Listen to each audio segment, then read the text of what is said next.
श्री योगी रूपाय नमो नमः।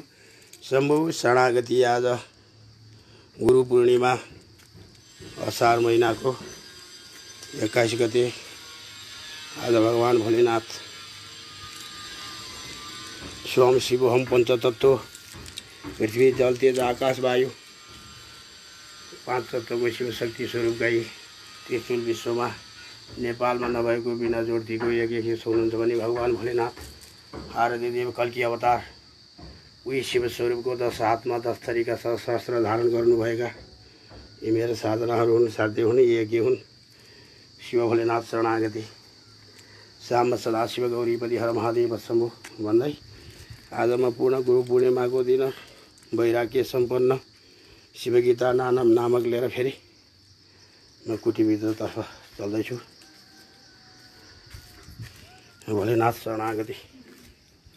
सर्वमङ्गल मङ्गल्ये शिवे सर्वार्थ साधिके शरण्ये त्र्यम्बके गौरी नारायणी ओंकार बिंदु सन्निहितं नित्यं ध्यायति सर्वकामार्थमुक्ते दैव ओंकाराय नमो नमन्ति नो देवस्य नमन्ति नो रसगणाय नारामन्ति नो देवस्य नकराय सोहम शिवोहम दासम शम्भो शरणागति। हरि नमः शिवाय। हे भोलेनाथ शिवभवन्तु कल्याणम सुख सम्पदा आरोग्यम सद्र बुद्धि विनाशाय ध्रुवदीप ज्योति नमस्ते। मध्यान्तर की जय। आज गुरु पूर्णिमा देव। जय शम्भो। जय शम्भो। जय शम्भो। जय शम्भो। जय शम्भो भोलेनाथ। हजुरले के प्रसङ्ग राख्नु खोज्दै हुनुहुन्थ्यो? मैले चाहिँ एउटा प्रसङ्ग केही चाहिँ राखिहालौँ कि भन्ने। मैले एउटा प्रसङ्ग चाहिँ के राख्न खोजेँ भनेदेखि जति अहिले हामीलाई युग पनि युग त हामीले देखेका छैनौँ। अहिले हामी कलियुग भन्छ नि, हामी कलियुगमा छौँ भनेर एउटा किताबी रूपमा छौँ हामी। हजुर हजुर। वास्तवमा त अब युग त युगै हो। अब हामी त्यसैमा विश्वास गरेका छौँ भने अहिले जति पनि हामीले जतिसुकै कुराहरू पनि अध्ययनहरू गर्छौँ, जतिसुकै धेरै धेरै कुराहरू पनि अध्ययन गर्दै गइरहँदै अध्ययन गर्दै गएको, तर हामीले चाहिँ सत्य त्रेता द्वापर र कली यी 4 युग छ भनेको छ। यो 4 युगमा चाहिँ अब हामीले चाहिँ जति अहिले चाहिँ हामीले यो चाहिँ अध्ययन र जति चाहिँ देखेका कुराहरू छन् त्यो अब आउने भनेको त यो पृथ्वीमा अब प्रलयपछि आउने भनेको यो किताबबाट पढेर वेदले उसमा पनि भनेको छ, पुराणहरूमा पनि भनेको छ है। वेदबाट वेद वाचन गर्ने गुरुहरूले नि यो शब्द निकाल्नु भएको छ। जस्तै यो पृथ्वी प्रलयले भएर फेरि युग चाहिँ आउँछ, यो कलियुगको आयु धेरै छैन अब भनेर उहाँहरूले भन्नुभएको छ है। अब गुरुको हजुरको मुखबाट नै सुनिसकेका छु 1400 वर्ष भनेर। मैले चाहिँ अरूले त वर्ष तोक्नु भएको छैन है। अब त्यो कुरा त अब पहिले भनिसक्नु। तर मैले भन्न खोजेको चाहिँ मेन कुरा चाहिँ के भन्नुहुन्छ भने अहिले जति हामीले किताब पढ्छौँ, जति चाहिँ जे कुराहरू पढिराखेका, हामीले जति अध्ययनहरू गरिरहेका छौँ नि, त्यो अब सदैव गएर के त्यो हामीले फेरि अध्ययन गर्न त्यो यी कुराहरू चाहिँ अध्ययनको आउनु। यो कुरो त पक्का हो नि। यो कुरो त कसरी तपाईँले सोधेको कुरा त कस्तो भन्दा कस्तो भयो त भन्दा पहिलो प्रथममा त यो 1400 वर्ष अब बाँकी छ। किन भने त यो अध्ययनको रूपहरूले किताब शास्त्रहरूमा नभेटे तापनि होइन, यसको आधार म यही नै भन्छु। वेद निस्कनुभन्दा अगाडि वेद जहाँबाट उत्पत्ति भयो भगवान शिव भोलेनाथको चाहिँ ताण्डवबाट डमरुबाट उत्पत्ति भयो, यानि कि ब्रह्मको श्वासबाट उत्पत्ति भयो। सृष्टि वेद ब्रह्मको श्वासबाट सृष्टि भयो यो भन्दछौँ। त 4 वेदको अङ्गहरूको लागि यो आफ्नो ठाउँमा रह्यो। अब बाँकी रह्यो अर्को 1400 वर्ष आयु कसरी छ महाराज भनेर त तपाईँले भन्नुहुन्छ भने ब्रह्मको हिसाब लिएर पृथ्वीको गुणनले चाहिँ तलमाथि पर्न सक्छ। तर मानव जातिले रोजेको कारणले र मानव आफैले आफ्नो आयु छट्याएको कारणले ब्रोइलर कुखुरा चाहिँ मानव बनेको कारणले आयु यति मात्रै हुन्छ, नत्र बढी नै हुने थियो होइन।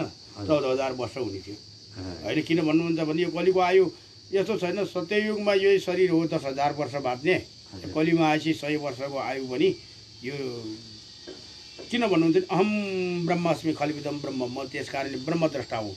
किताबले देखाएको बाटोमा तप या शरीर तताएर साधना गर्नु यानि कि ब्रह्मसम्म खोज्नु। हे पिता ब्रह्म म को हुँ, यो किताब लेख्ने को हुन्, यो वेद के हो, श्रुति के हो, स्मृति के हो, होइन, शक्ति के हो, स्वरूप के हो, मानव के हो, अरू दानव के हो, यो संसार यो जड के हो, अजड के हो, होइन, बोध के हो, अबोध के हो, भला के हो, कुभला के धर्म हो, के अधर्म हो, यो कुराहरू सब एक एक जड जड कुराहरू सब चाहिँ ध्यानबाट सब कुरो प्राप्ति हुन्छ, होइन।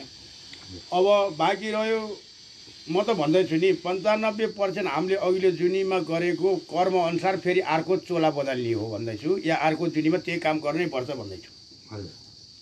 यसको अर्थ हजुरले बुझ्नु पर्यो, हामीले यो कलियुगमा गरेको पुण्य या पापद्वारा नै हाम्रो पाप नपखालिकन त अर्को चोला पाइँदैन, यो कुरा पक्का छ। यानि कि मानव चोला पाइँदैन, पशु चोला जुनी पाइन्छ, पशु जुनीमा नि अनेक दुःख र यातना भोग्ने जुनी पाइन्छ, बुझ्नु भएन महाराज? हजुर हजुर हजुर हजुर। त्यस कारणले पाप पखालेपछि जब मानव चोला पाइन्छ, तर त्यो पनि हामीले अहिले गर्न छोडेको कुराहरू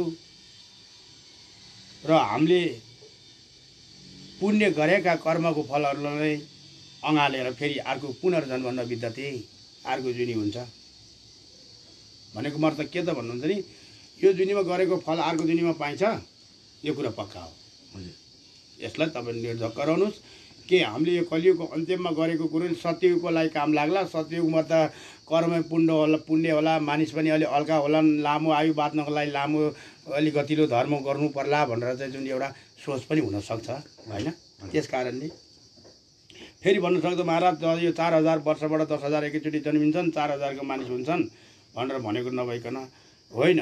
मानिस जन्मिने त एकै वर्षबाट हो, तर 4 वर्षसम्म चाहिँ उनीहरूलाई 4000 वर्षसम्म चाहिँ भगवानको ग्यारेन्टी थियो। जस्तै हामी अहिले 5 वर्षसम्म चाहिँ बालकलाई र बालिकालाई चाहिँ भगवानको रूप मान्नुपर्छ भन्छौँ नि, त्यस्तै 4000 वर्षबाट अब उनीहरू 10 वर्षबाट अहिले हामी चाहिँ 10 वर्षसम्म हाम्रो भनेर भन्नु भन्छन् नि, हजुर हो। 16 वर्ष पुगेपछि भाइ साथी भन्नु भन्छन् नि आफ्नो पुत्र बान्धवहरूलाई पनि, होइन। त त्यस कारणले नारीहरूलाई पनि आफ्ना दिदी बहिनीहरूलाई पनि आफ्नो छोरी या बहिनी सम्झिनु पछि भन्छन् नि, पहिला भगवतीको रूपमा सम्झिनु, त्यसै सिस्टम थियो। यो सतयुगमा नि यो खोज्ने प्रसङ्ग पछि गरौँला सत्सङ्गमा। आज जस्तै वैराग्य सम्पन्न योग शिवगीता नामकमा जानेछु र त्यही अध्ययनमा जानेछु। हजुरले बुझ्नुहोस् कि यो जुनीमा गरेको कुराहरू हामीले अर्को जुनीमा बारम्बार त्यसैले पिछा गर्ने हो। त्यसैले भनिन्छ एउटा भजनले,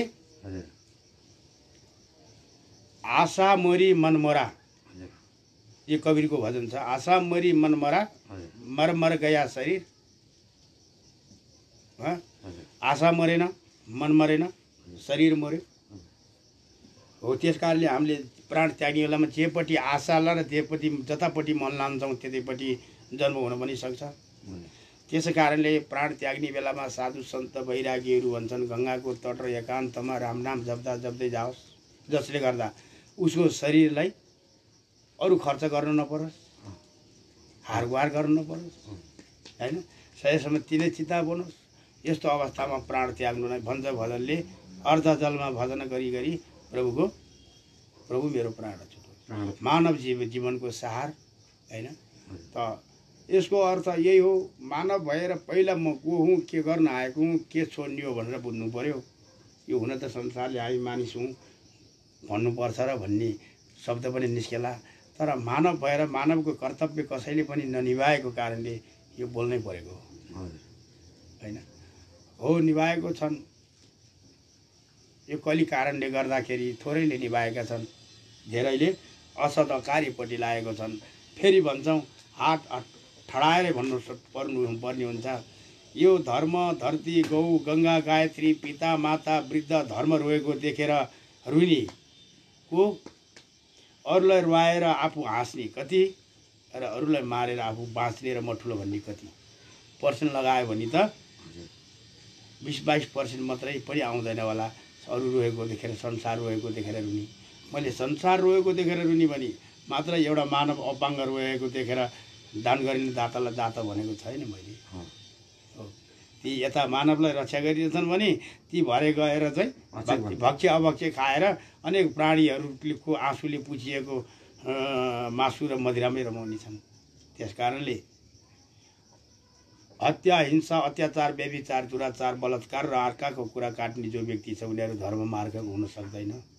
राजनीति गर्नको लागि कसैलाई सहयोग गरेर टेका देखेर माथि दिएर आफ्नो हुल बाँधेर गर्छन्। भोलि तिनीहरूले नै आफूले मागेको कुरा पुर्याउन नसक्दा तिनीहरूले नै तानेर पछाडि दिन्छन्।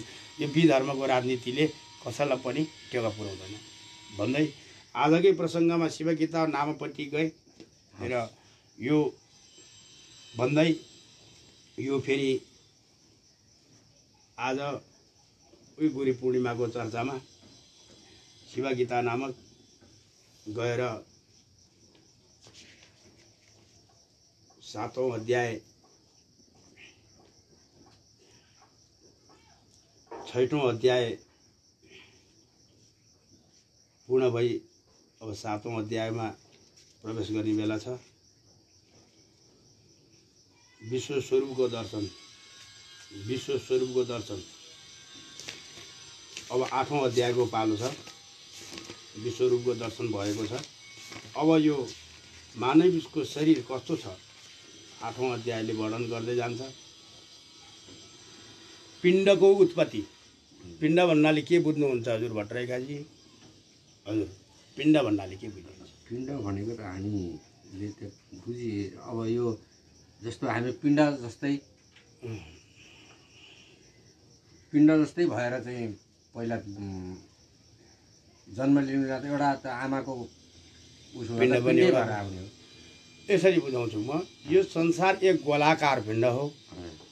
यो पिण्ड संसार गोलाकार पिण्ड भए जस्तै हाम्रो शरीरको पनि उत्पत्ति पनि पिण्डबाटै हुन्छ र हाम्रो शरीरमा त्यो पिण्डको छेउछेउ अनेक कुण्डहरू छन्। 84 लाख कुण्डहरू छन्।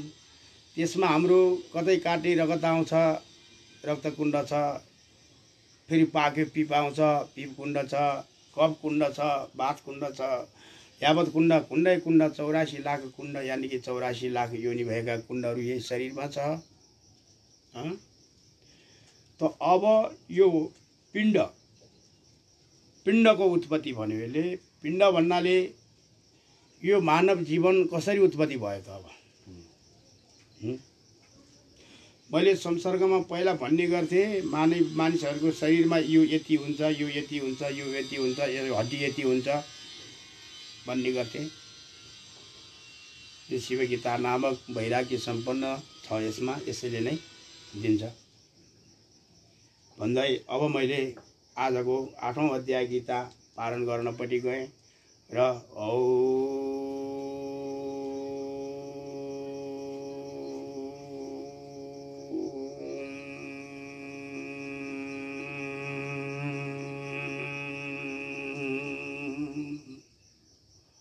गुरुर्ब्रह्मा गुरुर्विष्णु गुरुदेवो महेश्वर गुरुर् साक्षात् परम ब्रह्म तस्मै श्री गुरुभ्यो नमो नमः। पर भएर पनि ओर हृदयमा वास गर्ने हे सृष्टिकर्ता पिता ब्रह्म, हजुरलाई मेरो सहस्र प्रणाम छ। हे पालनहारी भगवान विष्णु, हे लक्ष्मीका पति, हजुरलाई मेरो सहस्र प्रणाम छ। हे देवको देव महादेव, हजुरलाई पनि म मुर्मुक्षी भक्तको सोहम शिवोहम दासोहम सहस्र कोटि कोटि नमन प्रणाम भन्दै सहस्र जननी जन्मभूमि सह स्वर्गादति गरिस्थिति नेपाल भूमि भूमिको सदा जय जय होस्। नेपाल भूमिमा आँखा र दृष्टिकोण लाउनेहरूको सदा नै क्षय होस् र भ्रष्टाचारी यावत अत्याचारीहरूको सदा नै नाश होस् र सदा वैदिक सत्य सनातन धर्मले नेपाल र नेपालीहरूलाई सधैँ नै एउटा छारीमा लिएर गोदमा राख्न सकुन् भन्दै यो धरती आमा मातासँग पनि सहस्र प्रणाम गर्दै यही कृपा आशीर्वाद माग्दछु भन्दै आज शिवगीता नामक 8औं अध्याय पिण्डको उत्पत्तिको वर्णन। श्री रामौ वाचो। भगवान रामले शिवलाई सोध्दै हुनुहुन्छ कि अब पहिला अनेक विषय सोध्दै जानुभयो र दर्शन पनि पाउनुभयो। यो संसार मोहमा बसेको छ भन्नुहुन्छ नि, कति के छ प्रभु, यो जगन्नाथभन्दा विराट रूप विश्वरूपको दर्शन पनि गराउनु भयो। अब त भन्दै हुनुहुन्छ राम फेरि यो पिण्डको उत्पत्ति कसरी भयो, आखिरी शरीर कसरी उत्पत्ति भयो, यो ब्रह्माण्ड कसरी उत्पत्ति भयो, पिण्ड कस्तो आकारको छ? यो गोलाकार पिण्डमा सहस्र ग्रह नक्षत्र र मानव या दानव चराचर प्राणीहरू कसरी हटाएको छ प्रभु? यो पिण्ड यानि कि जुन ठाउँमा बीज समाहित भएर बस्छ त्यो पिण्डको बारेमा खोज तलास गर्नुभयो रामले। हरि ओम तत्सतम तत्सतम। मङ्गलम भगवान् विष्णु मङ्गलम गरुडध्वज मङ्गलम पुण्डरीकाक्षी मङ्गलायु तनु हरि। ओम नमः शिवाय च शिवतराय च नमो नमः। स्वं शिवों दासों शिवशक्ति शरणागति। श्रीरामोवाच पाञ्चमौतिकः भौतिकदेहस्य चोत्पत्ति विर्लया स्थितिः स्वरूपं च कथं देवं भगवन्नं ए मुक्तिमहिषि। श्री रामले भन्नुभयो, हे भगवान, यो पञ्चभौतिक शरीरको उत्पत्ति अवस्थिति र विनाश कसरी हुन्छ, यसको स्वरूप कस्तो छ, यसका विषयमा मलाई विस्तारपूर्वक बताइदिनुहोस् शिव। रामले भन्नुभयो, यो पञ्चभौतिक शरीर त भन्नुभयो, मबाटै उत्पत्ति भएको शरीर हो भन्नुभयो, त कसरी उत्पत्ति हुन्छ र कसरी फेरि विलय हुन्छ हे शिव भन्दा अब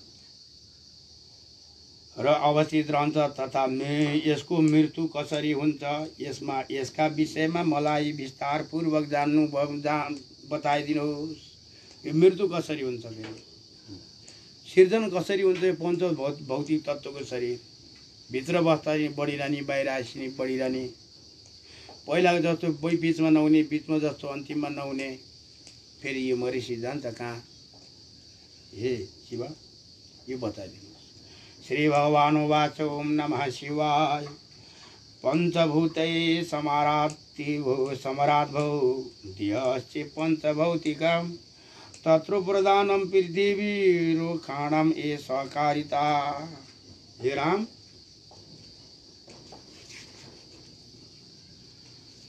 अर्थ श्री शिव भन्नुहुन्छ, हे यो शरीर पृथ्वी लगायतका पाँचवटा महाभूतबाट बन्दछ राम। यसमा पृथ्वीको बाहुल्यता बढिरहन्छ। पाँच तत्त्व मध्येमा पृथ्वीको तत्त्व बढिरहन्छ राम। तथा अन्य चार यसमा समायोजित हुन्छन्, अर्थात् यिनीहरूले पृथ्वीसँग सहकार्य गरेर कार्यकाम गर्दछन्। अरू पाँचवटा तत्त्व जस्तै जल, वायु र तेज र आकाश, यीले पृथ्वीसँग सहकार्य गरेर कार्य गर्छन्। भगवान श्री शिव यस शरीरको पञ्चभौतिक स्वरूपको विषयमा व्याख्या गर्ने सिलसिलामा भन्नुहुन्छ, यो शरीर पञ्चभौतिक तत्त्वहरू अर्थात् पृथ्वी, जल, तेज, वायु र आकाश मिलेर बनेको हो, जसमा मुख्य भाग पृथ्वीको तत्त्व रहन्छ भने अन्य चारले यससँग सहकार्य गर्दछन्। मनुष्यको शरीर यिनै तत्त्वहरूद्वारा बन्दछन् राम, जुन विशेष अनुपातमा रहेको हुन्छन्। अर्थात् आधा भाग पृथ्वी तत्त्वको रहन्छ भने आधा भाग अन्य चार तत्त्वको रहन्छ राम। जरायुजो अन्नश्चैव स्वदेशश्चोद्रिजस्तथा एवं चतुर्विरुद्धम भोक्तुम देहश्चे पञ्चभौतिका। हे राम, यो पृथ्वीमा ब्रह्मले सृष्टि गर्ने बेलामा चार थरीकाबाट सृष्टि गरे। यी सबै ब्रह्मले सृष्टि गरेका, यसमा कण कण ब्रह्मको सुप्त तरिकाले सबमा प्राण छ। त ती को हुन्? अर्थ यी पञ्चभौतिक शरीर जरायुज अर्थात् गर्भबाट, हामी कहाँबाट उत्पत्ति भएछौँ? जरायुज, गर्भबाट उत्पन्न हुने, अण्डज अर्थात् अण्डबाट उत्पन्न हुने, स्वदेज अर्थात् पसिनाबाट उत्पन्न हुने, उद्रवज अर्थात् जमिन फुटाएर उत्पन्न हुने लगायतका चार किसिमका हुन्छन्। यी ब्रह्मले चार किसिमका सृष्टि गरे। त्यसकारण हामी जरायुज गर्भबाट पैदा हुने, चार खुट्टे लगायतमा हामी दुई खुट्टे पर्यौँ, यानि कि चेतन प्राणी। हरिओम। भौतिक शरीर तत्त्वको समायोजित रूपबाट चार प्रकारका शरीर बन्दछन्, जसमध्ये मनुष्य, पशु लगायत गर्भबाट उत्पन्न हुने जीव हुन्छ, जसलाई जरायुज भनिन्छ राम। यसै गरी पन्छी सर्प लगायत अण्डबाट उत्पन्न हुनेलाई अण्डज भन्दछन् तथा पसिनाबाट उत्पन्न हुने जुम्रा लगायतका जीवलाई स्वदेज भन्दछन् र तीनवटै जङ्गम शरीर हुन्। के हो यो जङ्गम हो? यी जङ्गम शरीर हुन् हो। यसै गरी जमिन फुटाएर उत्पन्न हुने रुख लगायतका उद्रेज भन्दछन्। उद्रेज जङ्गम र उद्रेज अलग पर्यो। यानि यसै गरी स्थाम्बर हुन्छन्। यिनीहरूको शरीर पनि पञ्चभौतिक तत्त्वबाटै उत्पन्न हुन्छ। जसरी हाम्रो पञ्चभौतिक शरीर पञ्चतत्त्वबाट हाम्रो शरीर पनि उत्पत्ति छ, त्यसै गरी यिन 4 चिजका पनि त्यसरी उत्पत्ति छ। 5वटा चिजको आवश्यक छ उनलाई पनि। मानसस्तु परम भोक्तां देवानामेवं एषमृत तत्र वक्ष्ये प्रथमत्वं प्रधानत्वा जरायुजम्। अर्थ सबभन्दा प्रधान र सर्वश्रेष्ठ चेतन चाहिँ जरायुज पर्यो। त ती मध्येमा मानव जुन यो मानसिक उत्पन्न छ, मानसिक उत्पत्ति छ, त्यो 5 हो। 5औं हो। त्यसलाई दैव स्वर्ग अर्थात् देवताहरूको सृष्टि भन्दछन्। यो 4वटा मध्ये गर्भबाट उत्पन्न हुन्छ। मुख्य छ। यसैलाई सबैभन्दा पहिले त्यसैका विषयमा वर्णन गर्दछु। हे राम, यी 4 प्रकारका शरीर मध्ये गर्भबाट हुनेको शरीर मुख्य छ। गर्भबाट हुनेको शरीर मुख्य छ। त्यसमध्येमा 2 खुट्टेको अझ मुख्य छ, उत्तम छ भन्दछ। जसमा मनुष्य मात्र सर्व उत्कृष्ट छ, जसका चेतनाको आध्यात्मिक विकसित भएपछि यसलाई भगवान श्री शिव भन्नुहुन्छ। यसको अर्थात् मनुष्य शरीरको रचना कसरी हुन्छ भन्ने विषयमा सबैभन्दा पहिले म तिमीलाई अब बताउँदछु राम। मनुष्यको शरीर कसरी रचना हुन्छ त भन्दा शुक्रोषीणोत सम्भूता वृक्तिरेव जरायुजो श्रीणं गर्भाशये शुक्रमृतका शुक्रमुक्तकाले एविषेधता। अर्थ ऋतुकाल जरायुज रजस्वला भएको 16औं रातको बेलामा यो समय गर्भधानका लागि उपयुक्त मान्दछन्। अर्थात् यी 16औं दिनसम्म 16 दिनभित्र गर्भाशयमा वीर्य खुला रहने हुन्छ। यानि कि गर्भाशयको टिममा सानो पेट र ठुलो पेट हुन्छ, जसले गर्दाखेरि हामीले अघि नै भन्यौँ यो उत्पत्तिको जहाँनिर गएर यो अन्डज यानि कि यो उत्पत्तिको बारेको विषयमा गएर जहाँनिर ठोकिन्छ त्यहाँनिर गएर त्यो ढोकाद्वारहरू खुलेको हुन्छ। र 16 भएको 11औं दिनदेखि हो, जब 22 दिनमा फेरि बन्द हुन्छ त्यो बताउँदैछ। यो शीतो रजसायुक्तं देवं स्याजरायुजं बाहुल्ये प्रदासा श्री स्याचक्रु क्रीधिक्ये पुमान् भवति। अर्थ श्रीको रज त्यसमा समाहित वा समायोजित भएपछि गर्भबाट उत्पन्न हुने जीवको उत्पन्न हुन्छ। यसै गरी श्रीको रज अत्याधिक भएमा कन्या र वीर्यको मात्रा धेरै भएमा पुत्र उत्पत्ति हुन्छ। अर्थ वीर्यको भाग बढी भएमा र रज नारी पृथ्वी हो, रज पुरुष वीर्य हो, यानि कि वीर्य र रजको भाग घटी बढीको कारण पनि नारी र नरको जन्म हुन्छ। यो भन्दैछ। व्याख्या पुरुषले स्त्रीसँगको सहवासको माध्यमद्वारा आफ्नो वीर्य स्त्रीको गर्भमा सञ्चित वा स्थापित गर्दछ, जसमा स्त्रीको रज समाहित वा समायोजित भएपछि बालक जन्मन्छ, बालक बालिका जन्मन्छन्। यदि त्यसमा वीर्यको मात्रा धेरै छ भने पुत्र जन्मन्छन् तथा रजको मात्रा धेरै छ भने कन्या जन्मन्छन्।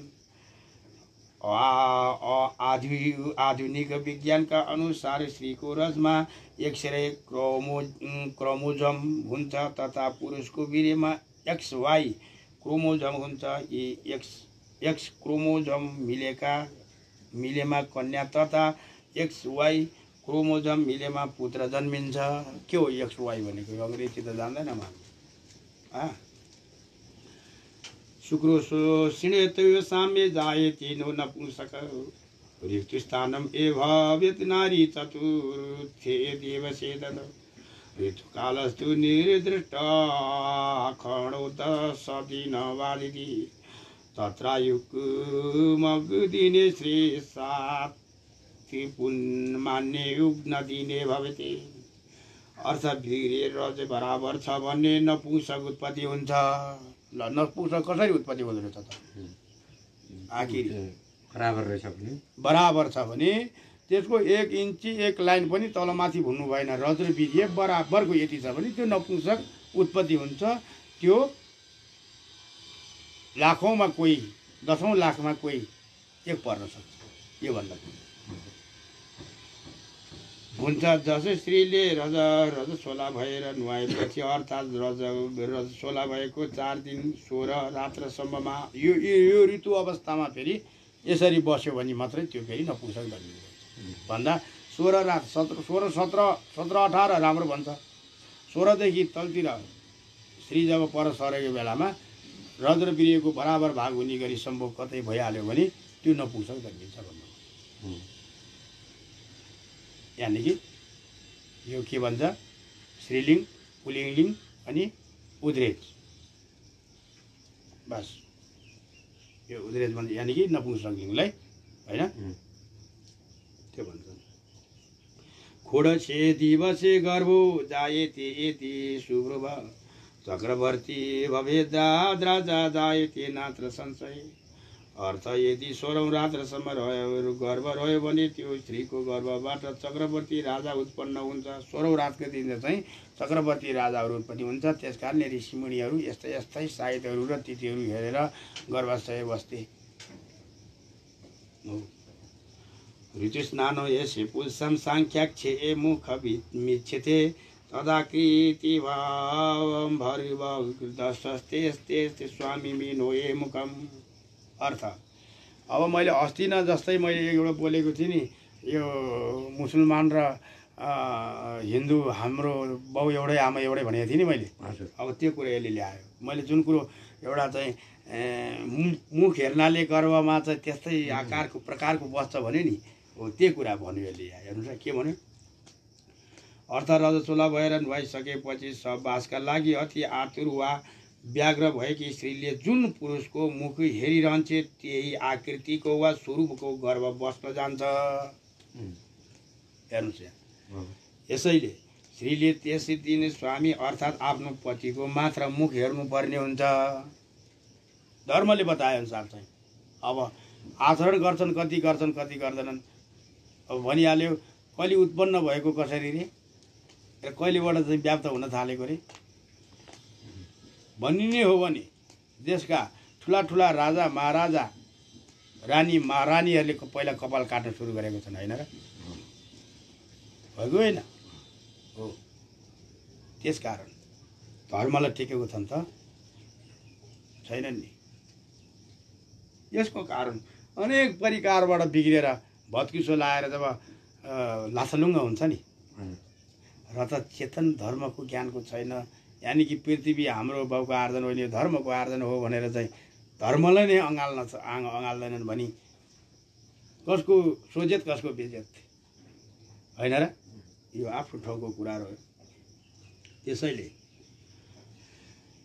आयस्ति चर्वामृतम सूक्ष्म जरायु सा नगधते शुक्र सुषिणे त्यो योगस्तस्मै नवो भवेति ततो तत्र गर्भो भवेति समाप्ति नु ए प्रोक्त जरायुजो।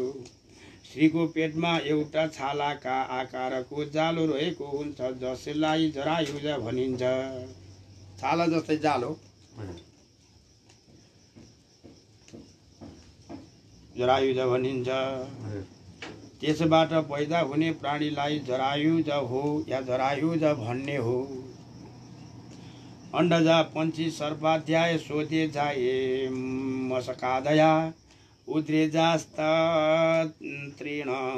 गुल्माध्या मानसाश्रये सुरसेर अर्थ यसै गरी सर्प र पन्छी लगायतका अण्डाबाट पैदा हुने जीवलाई अण्डज भनिन्छ भने लामखुट्टे लगायतका स्वदेश भन्दछन् भने रुख लहरा लगायतका उद्रेज भन्दछन् तथा देवर्षि लगायतका मानसिक प्राणी भन्दछन्। त्यसैले त म भन्दैछु हाम्रो शरीर जसले तत्त्वज्ञान आत्मज्ञान र श्रीलिङ्ग र पुल्लिङ्ग सबले छुट्याउँछ उसले त भन्छ हाम्रो शरीर मानव नभइकन देवदत्त हो, देवता स्वरूप हो। किन? त्यही दुईटा हातखुट्टा भएको बुद्धले, त्यही पिता माताको सन्तान बुद्धले बुद्धत्व प्राप्त गरे। रामको पनि त हातखुट्टा दुइटै हो नि, बुद्धको पनि त हातखुट्टा दुइटै हो नि, होइन? त उनीहरू मानव देहलाई साकार बनेर देवदत्त बने, यानि कि मैले बल्ल साकार गरेँ यो मानव चोलाको, यो गरेँ।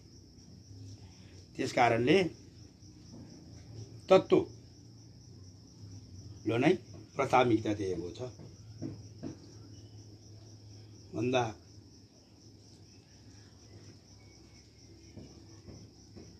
यसै गरी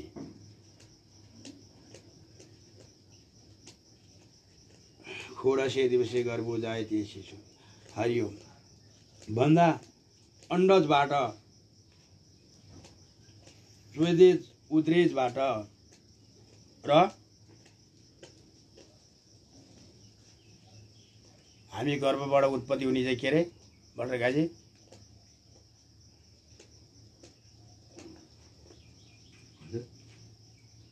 हामी चाहिँ यो के अरे गर्भबाट उत्पत्ति हुने लगायत 4 प्रकारका जीवहरू भगवान ब्रह्मले सृष्टिको घरमा राख्नुभयो। सबैभन्दा चाहिँ उत्तम भगवान श्री शिव भन्नुहुन्छ यी पञ्चभूतहरूको समायुजबाट 4 प्रकारका अर्थात् जरायुज अण्डायुज मानिस जरायुजमा पर्यो, अण्डेज स्वदेज उद्रेज शरीरहरू उत्पन्न हुन्छन् भने पाँचौँ देव वर्ग हो। अघि नै मैले भने देव वर्ग हो 5।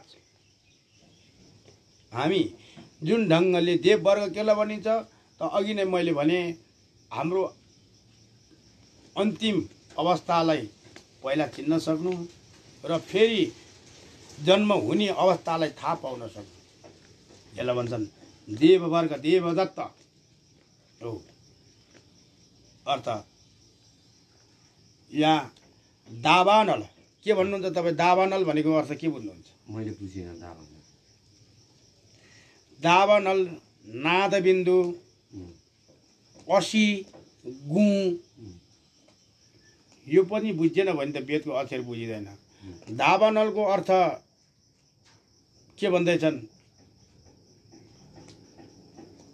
भित्र शिवको नाम लिनको गाह्रोले जटाराको अग्निलाई दावानल भन्दैछन्।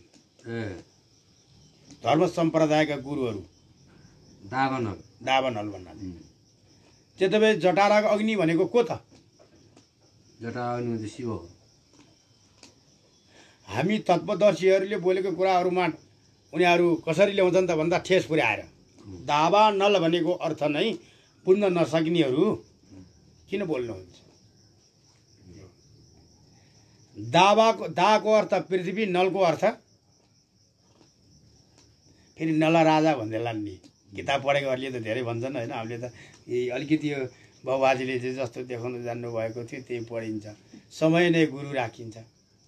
दावानलको अर्थ यो पनि हो, कृष्णले बजाउँदाखेरि बाँसुरीबाट निस्किएको पानीको थोपा निस्किन्थ्यो नि, त्यो पनि दावानल हो। दावानलको अर्थ यो, दाको अर्थ घोप्टो हो, नलको अर्थ नाल हो फेरि है भन्दा हाम्रो हृदय कमलमा एउटा कमल रूपी दावानल छ, त्यो प्राणवायु बस्ने घर, यानि कि अविनाशी भन्छौँ नि हामी होइन, त्यो बस्ने घर छ। त्यो बस्नुलाई त्यो कस्तो छ त दावानल भन्दा हृदयको नाभिबाट तल्लोपट्टि कमलको फुल भन्दा पनि फुल नै भन्दा पनि हुन्छ त्यसलाई, तर यसरी ठाडो नभइकन यसरी घोप्टिएको छ, यानि कि हृदय कमलमा तल त्यो दावानल। दाको अर्थ दबाएर हामीले खाएको कुराहरू त्यो दावानलको आधारद्वारा नै हाम्रो त त्यो के अरे मलमूत्र कुण्डबाट बाहिर फ्याँक्छ द्वारहरूले, ढोकाहरूले, त्यो दावानलको अर्थ। त त्यो दावानलको जुन त्यो फक्राइको फुलबाट नाभिबाट माथि कण्ठ रुद्रसम्म, यहाँ कण्ठसम्म छ त्यो नल, हाम्रो हामी भन्छौँ ज्ञानीहरू तन्के तो मुर में तो सासो के तार बोले जय सिया राम राम। त्यो नलभित्र हरदम भगवानको रामरूपी तारको झन्झनाकार बन्नुपर्छ, रेस्सा रेस्सा लिनुपर्छ। तत्त्वको अर्थ नै थाहा नहुनेहरू तत्त्वदर्शी बनेर दार्शनिक भन्दाखेरि बडा कल्लो लाग्छ। फेरि भन्दैछौँ के त भन्दा सम्प्रदायहरू मचिन खोजेका, सम्प्रदाय मचिन खोजेका कि वैदिक सत्य सनातन धर्मको नाम लिन पनि यिनीहरूलाई त पाप लाग्छ। किन भन्नुहुन्छ नि, हृदयमा जटारक अग्निलाई दावानल भनिदिनुहुन्छ। त्यसमै फोक्सोले के भनिदिनुहुन्छ फेरि उहाँले, हामीले दार्शनिक हामी आफ्नो ढङ्गले फोक्सोमा भगवान् ब्रह्म बस्नुहुन्छ, मुटुमा विष्णु बस्नुहुन्छ र जटाराग्नि शिव भएर बस्नुभएको छ। त्यस कारणले त्रिदेव देवको देव त्रिदेव यस शिवशक्ति आत्माभित्र छ भनेर भन्ने हामी आफ्नो पद छ भने होइन, राधा कृष्ण मात्रै छ भनेर भन्ने व्यक्तिहरूले हृदय रूपीमा गएर के गर्नुहुन्छ त भन्नुहुन्छ नि, दावानल भनेको जटारक अग्निलाई दावानल भनिदिनु भयो। किन भन्दा शिवको नाम लिन उहाँहरूलाई लाज लाग्छ। शिवद्रोहीहरू, शक्तिद्रोहीहरू, शिवघातीहरू, शक्तिघातीहरू, हेर्नुहोस् यिनलाई एक डाल में दो पंछी रे बैठा कौन गुरु कौन चेला। ए डालीमा कोही पन्छी बसेको छ भन्दैछस् मैले पालेको पन्छी, त पन्छीले भन्दैछ तँलाई म सिकाउँछु। त्यस कारणले दावानलको अर्थ कतै बुझिएको र कतै सुन्नमा आइएको थियो। फेरि दावानलको अर्थ जटारक अग्नि रे हो। दा भनेको के, नल भनेको के, तर यो सम्प्रदायको अर्थले फेरि कुरा पनि आफ्नो ढङ्गले मथन गर्दै हुँदो रहेछ, आफ्नो ढङ्गले। जस्तै जललाई न्यार भाषाबाट वा भनिदिन्छ होइन, वा भन्दै पनि अब घुमाएर बुझ्दै पनि भयो होइन। तामाङ भाषाबाट क्यु भन्दै नि भयो, हो त नेपाली नै हो त किताबै। बस नौलो भाषा नबोलिदिकन त अहिले धेरै जस्तो सबै अमेरिका जानलाई फेरि हेर्नुहोस् है, अमेरिकामा गएपछि डलर झार्छन् यी सम्प्रदायहरूले होइन।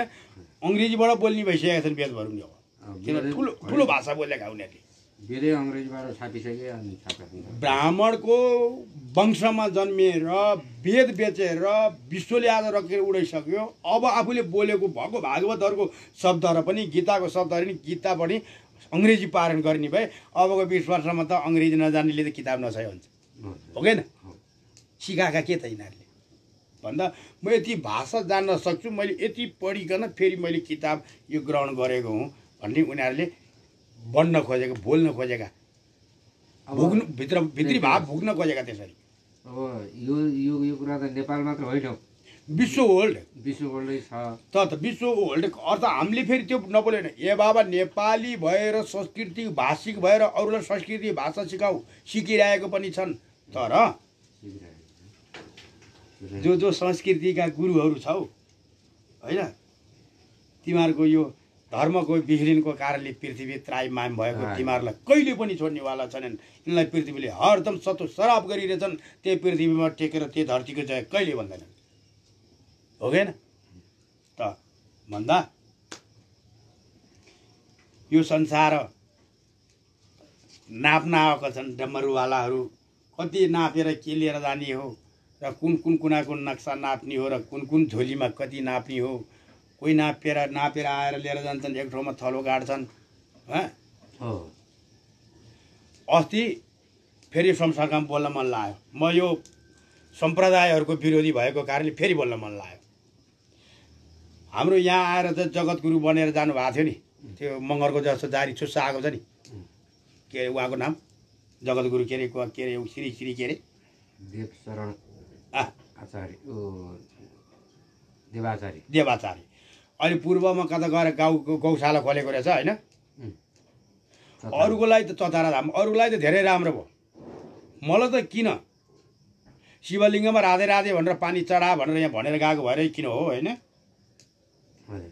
उहाँलाई शिव पुराण पढ्नलाई म यहाँ आग्रह गर्छु होइन। शिव पुराण पढेर इतिहास बुझ्नु हुन त अब श्री श्री श्री श्री श्री लाइसेन्स लिएर आएका भारतले चाहिँ अब दिएको लाइसेन्स होइन, त्यो आफ्नो ठाउँमा रह्यो। तर अस्ति गाई पालेको देखाउनु भएको थियो कि हरे राम त्यो साँच्ची नै गौले उहाँलाई एकादशीको दिन देखाउनु भएको हो उहाँले त होइन, म यति सेवक हुँ भनेर होइन।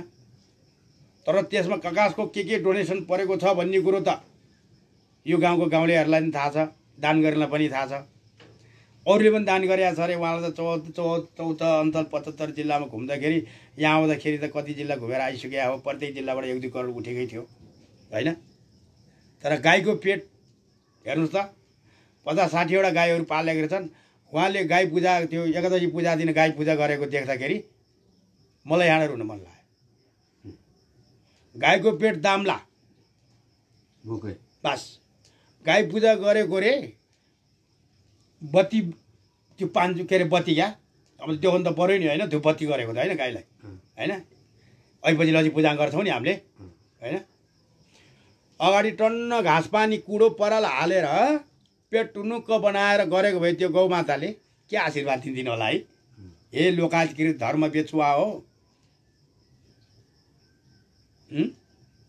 एकमुठी घाँस छैन अगाडि, एकमुठी पराल छैन अगाडि। हेर्नुहोस् यहाँ कुनै गाईको शरीरमा बाहुनले पालेको भन्न नै नसक्ने छ, एउटा पेसादायिक छ, भोकले लकडाउन लाए जस्तो भइरहेछ, घाँसै नपाएर परालै नपाएर।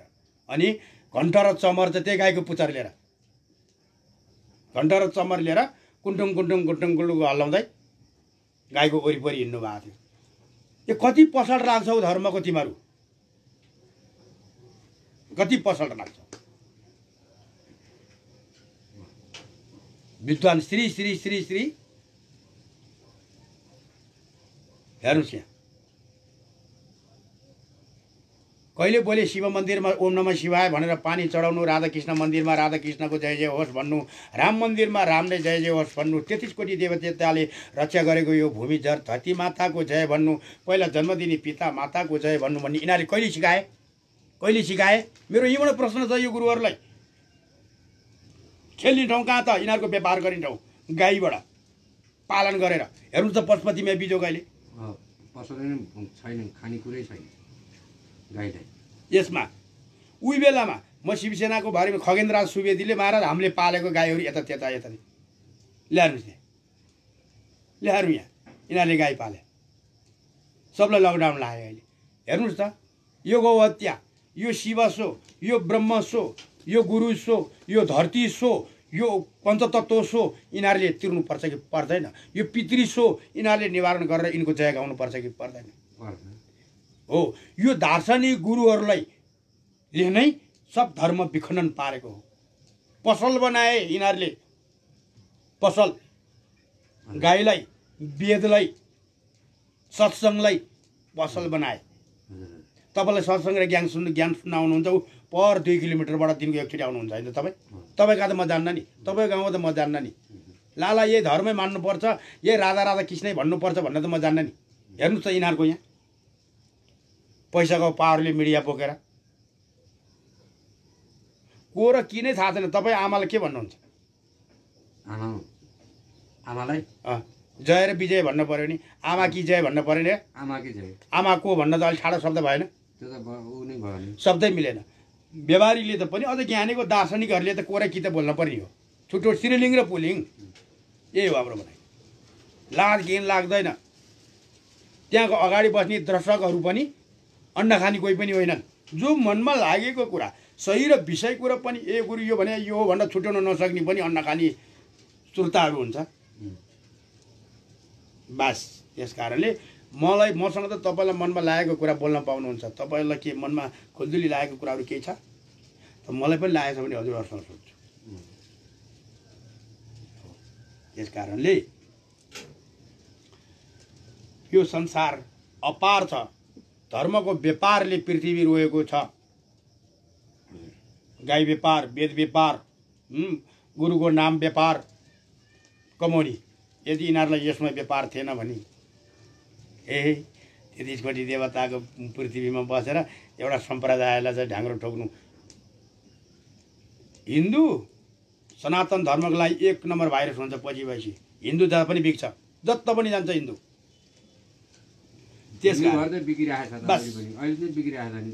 धर्मनिरपेक्षमा सिग्नेचर गर्ने को हिन्दू होइन हिन्दूको राजनीतिमा दायाँ बायाँ धर्मलाई तैँले छोइस् भनी राजालाई तैँले छोइस् भनी म छु भनेर अगाडि बढ्ने को कमल थापा होइन राजनीतिकै कुरा गर्ने हो नि र फेरि यो भइरहेको हिन्दू धर्मलाई निरपेक्ष गराएर सिग्नेचर गर्न जाने को त्यो कमल थापा होइन हो त्यस कारणले राजनीति वेश्यनीति कूटनीतिबाट अलग धर्मनीतिभित्र प्रजापालक विष्णु अवतार राजा भएर हुनलाई योगीहरूकै बाणी र दस्त्राहरूकै बाणी अनुसार राज्य रहेर राजाले नै सञ्चालक गरेको मन्त्री हुनुपर्छ देशमा अनि एउटा शासन रहन्छ मैले शासन चलाएँ भने त 5 वटा थरीकाको कपडा लाउन पाइने बस देशमा एकचोटि जब राष्ट्रियको नाम राज्यको नाममा राजाको नाममा या धरतीको नाममा धर्मको नाममा जयकार गाउँदाखेरि 1 मिनट मौन धारण गरेर उभिनै पर्ने जहाँ जहाँ जे भने गाडीमा छौ गाडीमा मोटरसाइकलमा छौ मोटरसाइकलमा टोयलेटमा छौ टोयलेटमा भात खाना लाछौ भने हात यसो गरेर भए पनि मौन धारण गर्नुपर्ने हो आउरे बाउरे मन्त्री सन्त्री होइन जम्मा राज्यको लागि 5 वटा मन्त्री बनाएर सबलाई चाहिँ हलो जोताउँदिन्छ धर्मको शासनभित्र धर्मको नीति धर्मको श्रुति धर्मको समृद्धि धर्मले आर्जेको पृथ्वी जल तेज आकाश वायु ग्रहण गरेर बसेका मानवहरूलाई कसरी सिकाउनु पर्छ भन्ने कुरा हामीलाई थाहा छ तर हामी झन्डा बोकेर र शासन बोकेर कुर्सीमा गएर बसेर हामी काम गर्दैनौँ हामीलाई कुर्सीदेखि घिन्छ हामीलाई चाहिँदैन तर शब्दलाई गर्ने भन्दा गराउने ठुलो हुन्छ नि हैन र गर्ने भन्दा गराउने ठुलो जे कुरालाई अँगालेर सिरोपर गरेर भने यो पृथ्वीमा एकचोटि राम राज्य आउँछ नै त यो कुराहरू मैले थप्दै जानेछु भगवान दशम अवतार कल्की अवतारले यो एकचोटि ध्वस्त नभइकन आउँदैन एक दिन ऐसी आएगा मेरो दुंगा तोई आउनेछ कल्की अवतार भगवान यीबाट भन्दैछु यो नेपाल खाल्टोमा नभएको भगवान दशम अवतार कल्की भगवानको मन्दिरलाई नै यो पृथ्वीलाई शान्ति गर्छ दशम अवतार अब कल्कीको बुद्धले गर्न नसकेको काम कल्कीले गर्छ हो त्यता रामबहादुर सामबहादुर यामबहादुर छ्यामबहादुर यहाँ त्यहाँ पनि सबै अब कल्कीले तगलाउँछ जसले गर्दाखेरि धर्मलाई व्यापार बनाएको छन् होइन र हेर्नुहोस् त भारतमा त्यस्ता त्यस्ता राम रमी यहाँ त्यहाँ भन्नेहरू धर्मले र निखाना खोलाएको छन् व्यापार होइन गाईको नाममा दान भएको छ मान्छेको नाममा मान भएको छ धेरै कुरा त हिन्दू धर्म त भारतबाटै सिकेर भारतबाटै बिग्रेर आयो यो चाहिँ भारतकै अब भारतमा यो भारतलाई बिगार्नेको ए बाबा बिगारिदिएको अर्कालाई दोष लाउने हो र भने होइन हाम्रो पहिला जिजु बाजेले मानेर आएको वैदिक सत्य सनातन धर्म के त्यो हामी आफ्नो ठाउँमा रहेर भारतको किन कुरो गर्नुहुन्छ तपाईँ हाम्रो नेपालमा कति छ मुस्लिम भन्दा 22-25 लाख पनि छैन सुन्नुहोस् भारतमा त 18 करोड त मुसलमान छ 7 करोड त जोगी छ भारतमा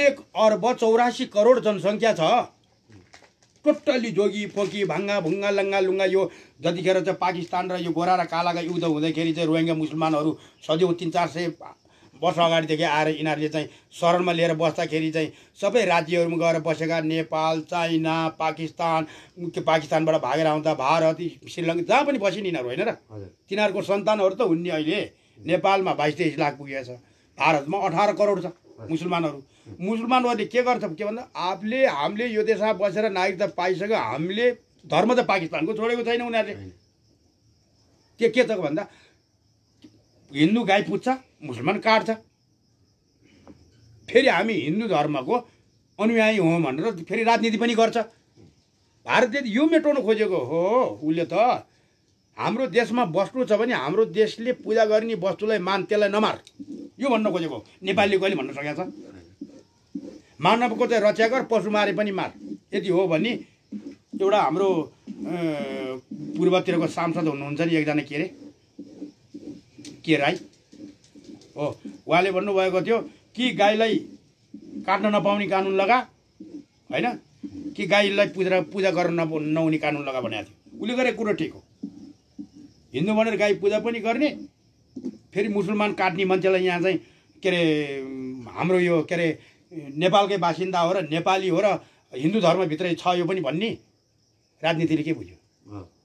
पहिला त्यस कारणले राजनीति कुन कुन कुरालाई मैले छुनुहुन्न र यो पृथ्वीमा चाहिँ विपद पर्दैन भनेर पहिला ज्ञानीहरूसँग सोधेर अनि राजनीतिको ठेली लेख। हाम्रो भनाइ हाम्रो लागि त 1 2 3 4 5 कहिले पनि यो विधानै संविधान भविधान केही पनि हुँदैन। हाम्रो भनाइ यो धर्म विधान धर्म नीतिबाट हुनुपर्छ। हाम्रो बारम्बार यस्तै आउँछ। अब यसलाई मैले लिएर गर्दै ओम नमो भगवते वासुदेवाय नमो, ओम नमो शिवाय शिवाय सततम नमो नमः सत्सङ्गले बिचमा हुँदै गयो होइन। अलिकति ठिकै छ, आज गुरु पूर्णिमा पनि हो।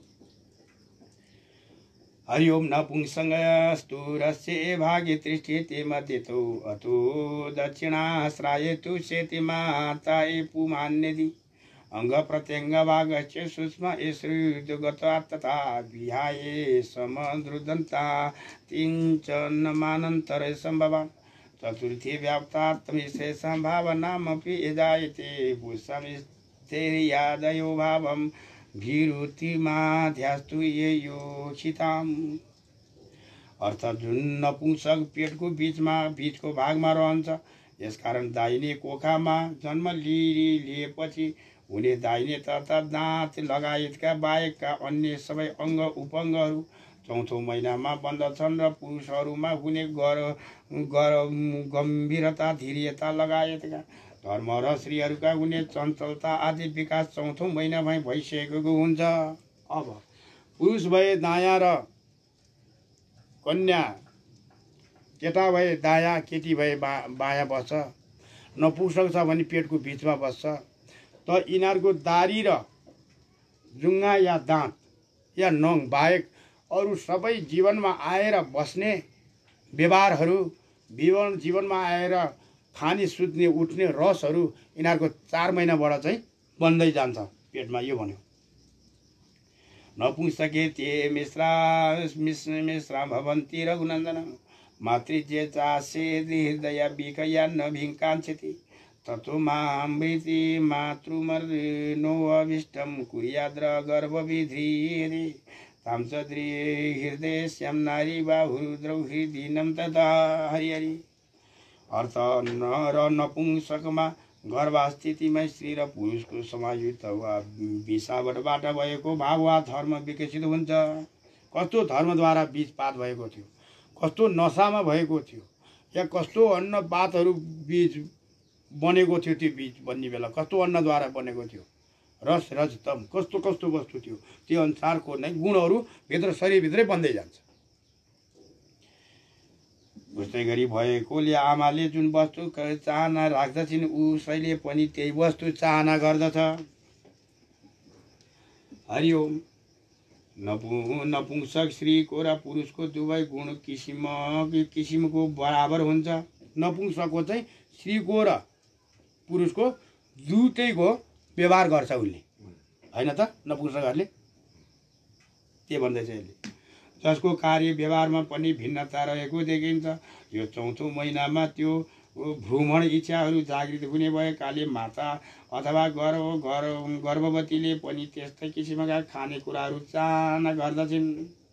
अनादोदया स्यगर्भस्य व्याङ्गतादया मातृदेशे लोभास्ताद्रुजायते सुत। यदि उनको इच्छा पूर्ण हुन सकेन भने उनीबाट जन्मने बच्चामा निर्बलता, बुद्धिहीनता, अङ्गविहीनता जस्ता दोष देखा पर्न थाल्छ। जुन विषयमा माताको चित्त आकर्षित भएको हुन्छ त्यो बच्चा पनि त्यसैमा आकर्षित हुने भएकोले गर्भको इच्छा अनिवार्य रूपले पूर्ण गरिदिनुपर्छ। नै त अब जन्म लिनेहरू एउटा त्यही चाहेको दोषले पीडिन सक्छन्। प्रवृत्तचोपम पञ्चमे चिक्तम मास शोणितम पुष्टता खष्टे अस्ति स्नान युन ख केसलो माधिते विभक्तता। पाँचौं महिनामा चित्त विकसित हुन्छ। चित्तहरू, मनहरू, बुद्धिहरू पाँचौं महिनामा चित्त विकसित हुन्छ तथा मासु र रगत पूर्ण हुन्छ भने 6औं महिनामा हाड नसा नङ टाउको कपाल तथा रौँ उत्पन्न हुन्छ वा प्रकट हुन्छ। यसरी सिलसिलाबद्ध रूपमा त्यो शिशुका अङ्ग उपङ्गहरूको विकास हुँदै जान्छ। राम बल भणौ चुप चित्तौ शक्ति मे त्वाङ्ग पूर्णता पादान्तरितस्याभ्या श्रोत्रन्त्रे विधायस उद्रग्नु गर्भ सम्भासादन्ते गर्भलयान्वित। अर्थ 7औं महिनामा बल शरीरको वर्ण तथा सबै अङ्ग उपङ्गहरू पूर्ण रूपमा तयार हुन्छ र त्यो गर्भमा भएको बालक घुँडामा कुइना राख्दै हातले कान छोपेर गर्भको बासबाट व्याकुल हुँदै डराए जस्तै गरी बस्दछ। 7 महिनादेखि अब आभिर्भूतभूम्र अभूर्दसौ ए गर्भ दुःख दिशितम हा कष्टमितम ए निर्विष्ट स्वात्मानं सुचितता। अर्थात् त्यस समयमा उसलाई अनेकौं जन्मको श्रवण हुने भएकोले त्यो ज्यादै दुखी हुन्छ। त म भन्थे बारम्बार हामीलाई अघिल्लो दिनको श्रवण कतिखेर हुन्छ त गर्भमा अवस्था भन्दा जतिखेर पुष्ट भएर हामी तयार भयौँ बढ्दै गयौँ 7 महिना भयौँ 7 महिना भएपछि हाम्रो जम्मै आउन पर्ने कुराहरू आइसकेपछि र अब जब ठुलो पनि भएपछि ऊ घुँडालाई गर्दनमा पुर्याएर 2टा हातले घुँडामा राखेर खोप्टेर बसिरहेको हुन्छ टोलेर। त्यतिखेर उसलाई अघिल्लो जुनीको श्रवण हुन्छ। औ कष्ट हा कस्तो कष्ट भन्दै चिन्ता व्यक्त गर्दछ तथा उसले आत्मा विषयको विचार गर्दछ। त्यतिखेर म पशु हुँदा पनि मारे, सर्प हुँदा मलाई यसरी मारे होइन, भ्याकुतो हुँदा म सर्पको आहारा बने होइन, चिल हुँदाखेरि मैले पुतलीको आहारा मैले बनाएँ, म पनि यसरी मैले आखिर यो आत्मा भन्ने वस्तु कहाँबाट कसरी आएर मैले यत्रो भएँ। यो घरमा सयमा भन्दा त म बाहिर निस्केँ भने फेरि त्यसरी नै पहिला जस्तै मार्छन् कि यो त्रासमा यो डरले गर्दा हाय प्रभु भने जस्तो हिसाबले ऊ कसरी बसिरहेको हुन्छ त भन्दा 7औं महिनामा त्यो बालकको स्मृति विकसित हुने भएकोले उसले आफ्नो पहिलाका जन्मको श्रवण गर्दछ तथा यसले गर्भको वेदना वा पीडाको पनि अनुभव गर्न थाल्दछ। कयौं बालकलाई जन्मेपछि पनि आफ्नो पहिलाको जन्मको विषयमा सम्झना रहन्छ। कयौं करोड या हजारमा अघिल्लो जुनीको जन्म त्यसलाई थाहा हुन्छ। कसलाई? जो बच्चा उल्टो पैदा हुन्छ त्यसलाई अघिल्लो जुनीको श्रवण हुन्छ। त श्रवण हुनलाई पनि ऊ कि त 21 दिन 21 महिना या 5 वर्ष सम्ममा ऊ मरिसक्छ, बितिसक्छ।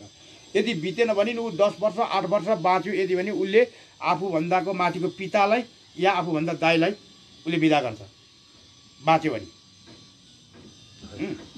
त्यसकारण उल्टो जन्मेकोले अघिल्लो जुनीको श्रवण सबै गर्छ।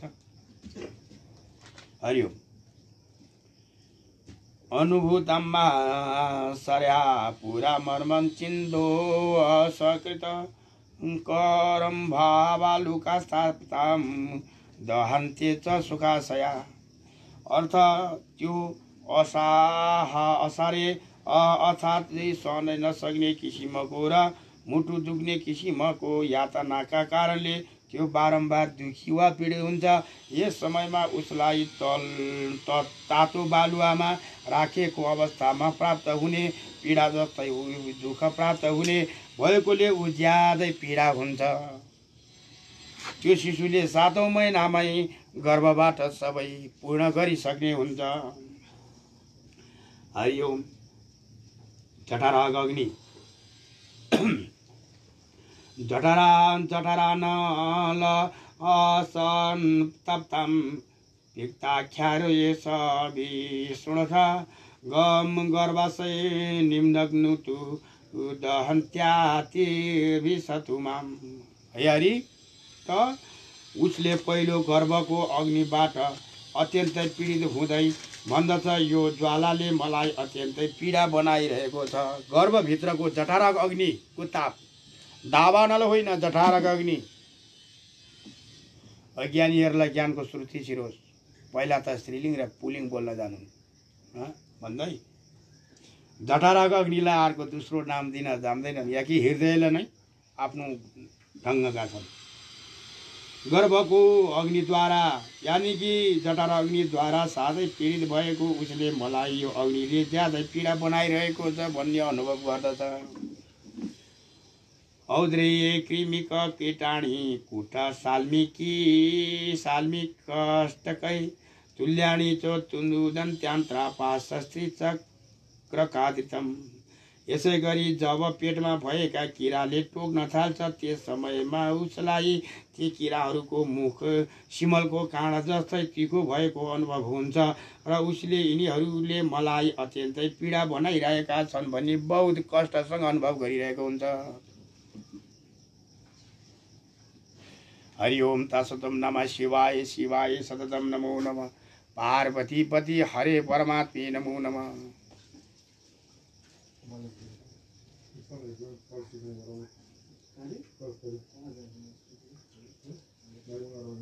साम्ब सदाशिव गौरीपति हर महादेव शंभु नमः शिवाय। नय भित्राओ शंभु साम्ब सदाशिव गौरीपति हर महादेव शंभु। काम त त्यसको जाँदैन। साम्ब सदाशिव नमः शिवाय। दावा नल जठर अग्नि होइन।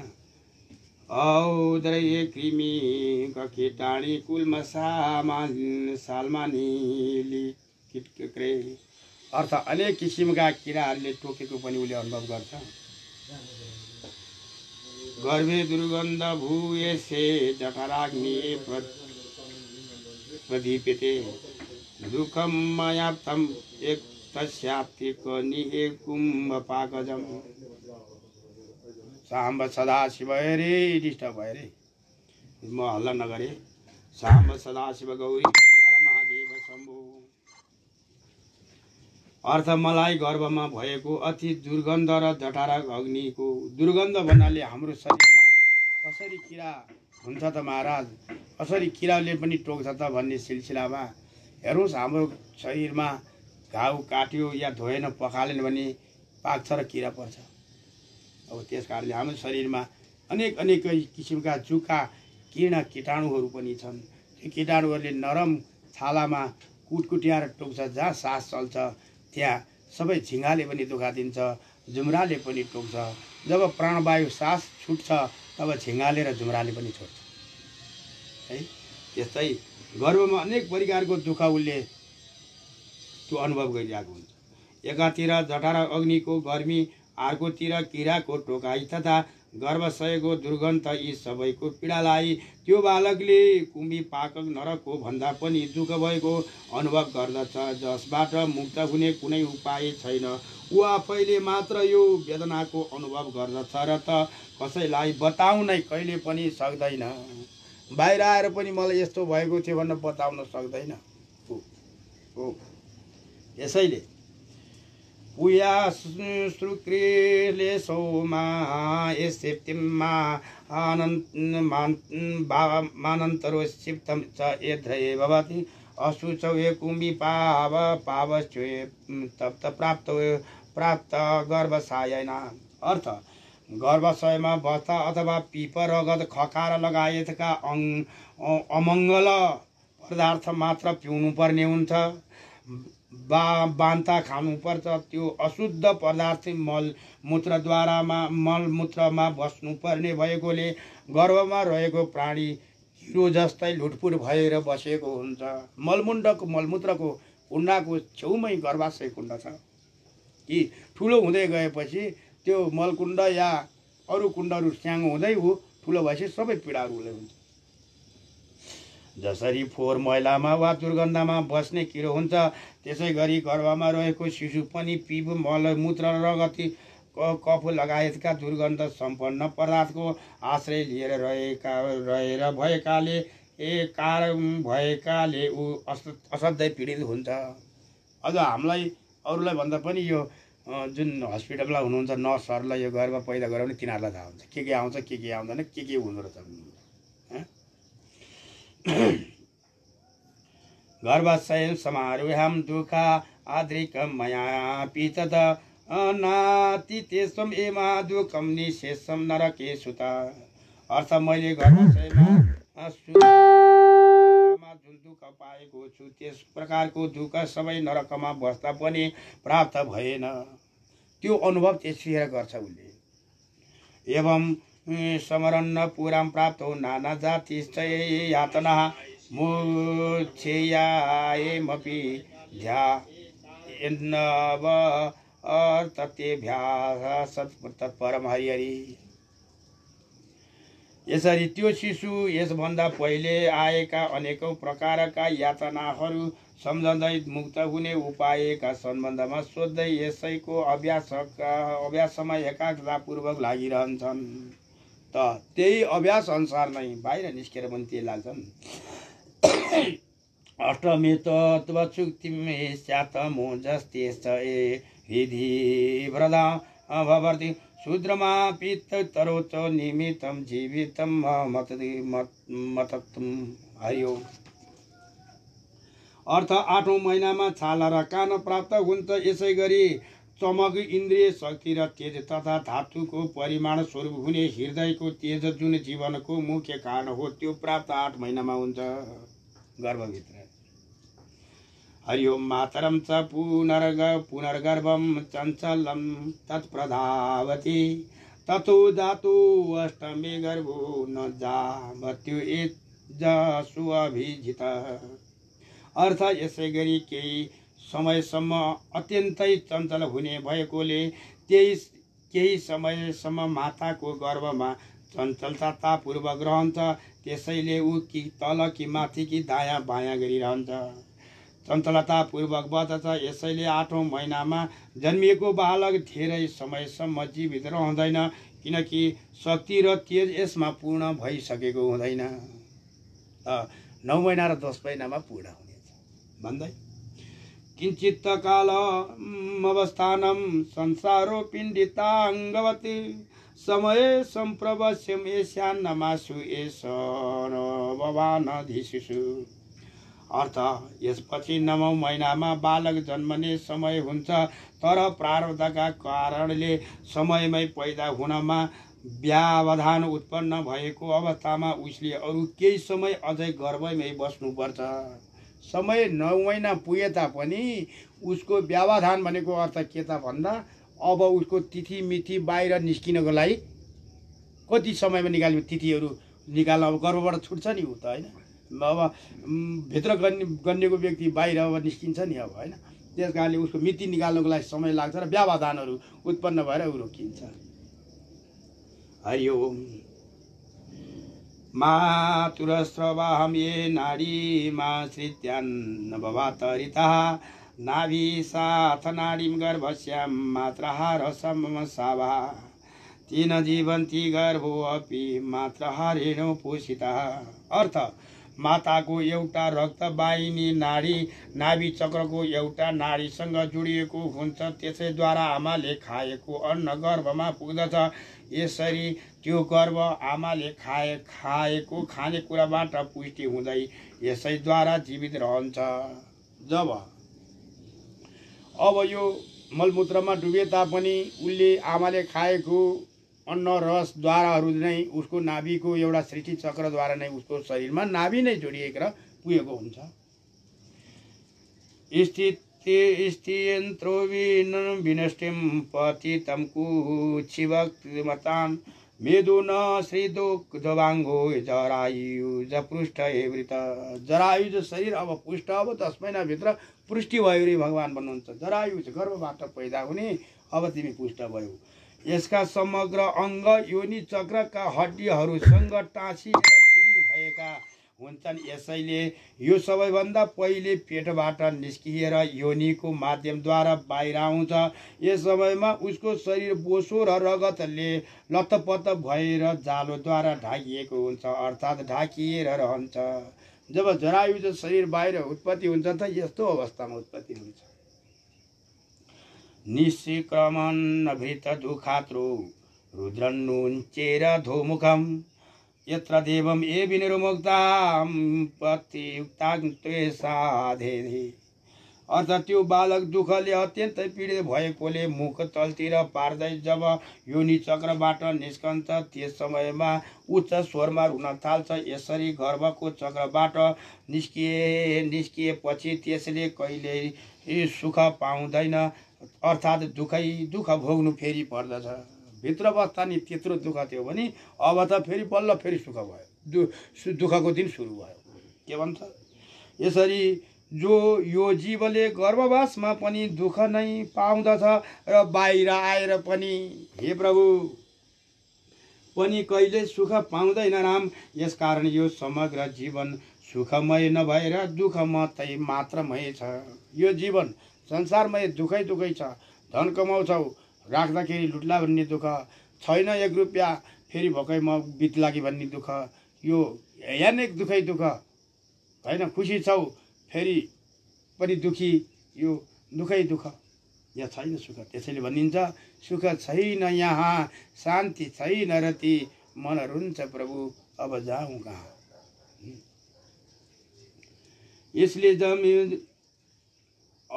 अकिञ्चित कृति थाए बालोमा सम्मेपेशी समास्थिता सुमार्जारा दृष्टविरक्षेते दण्डपाणिभि।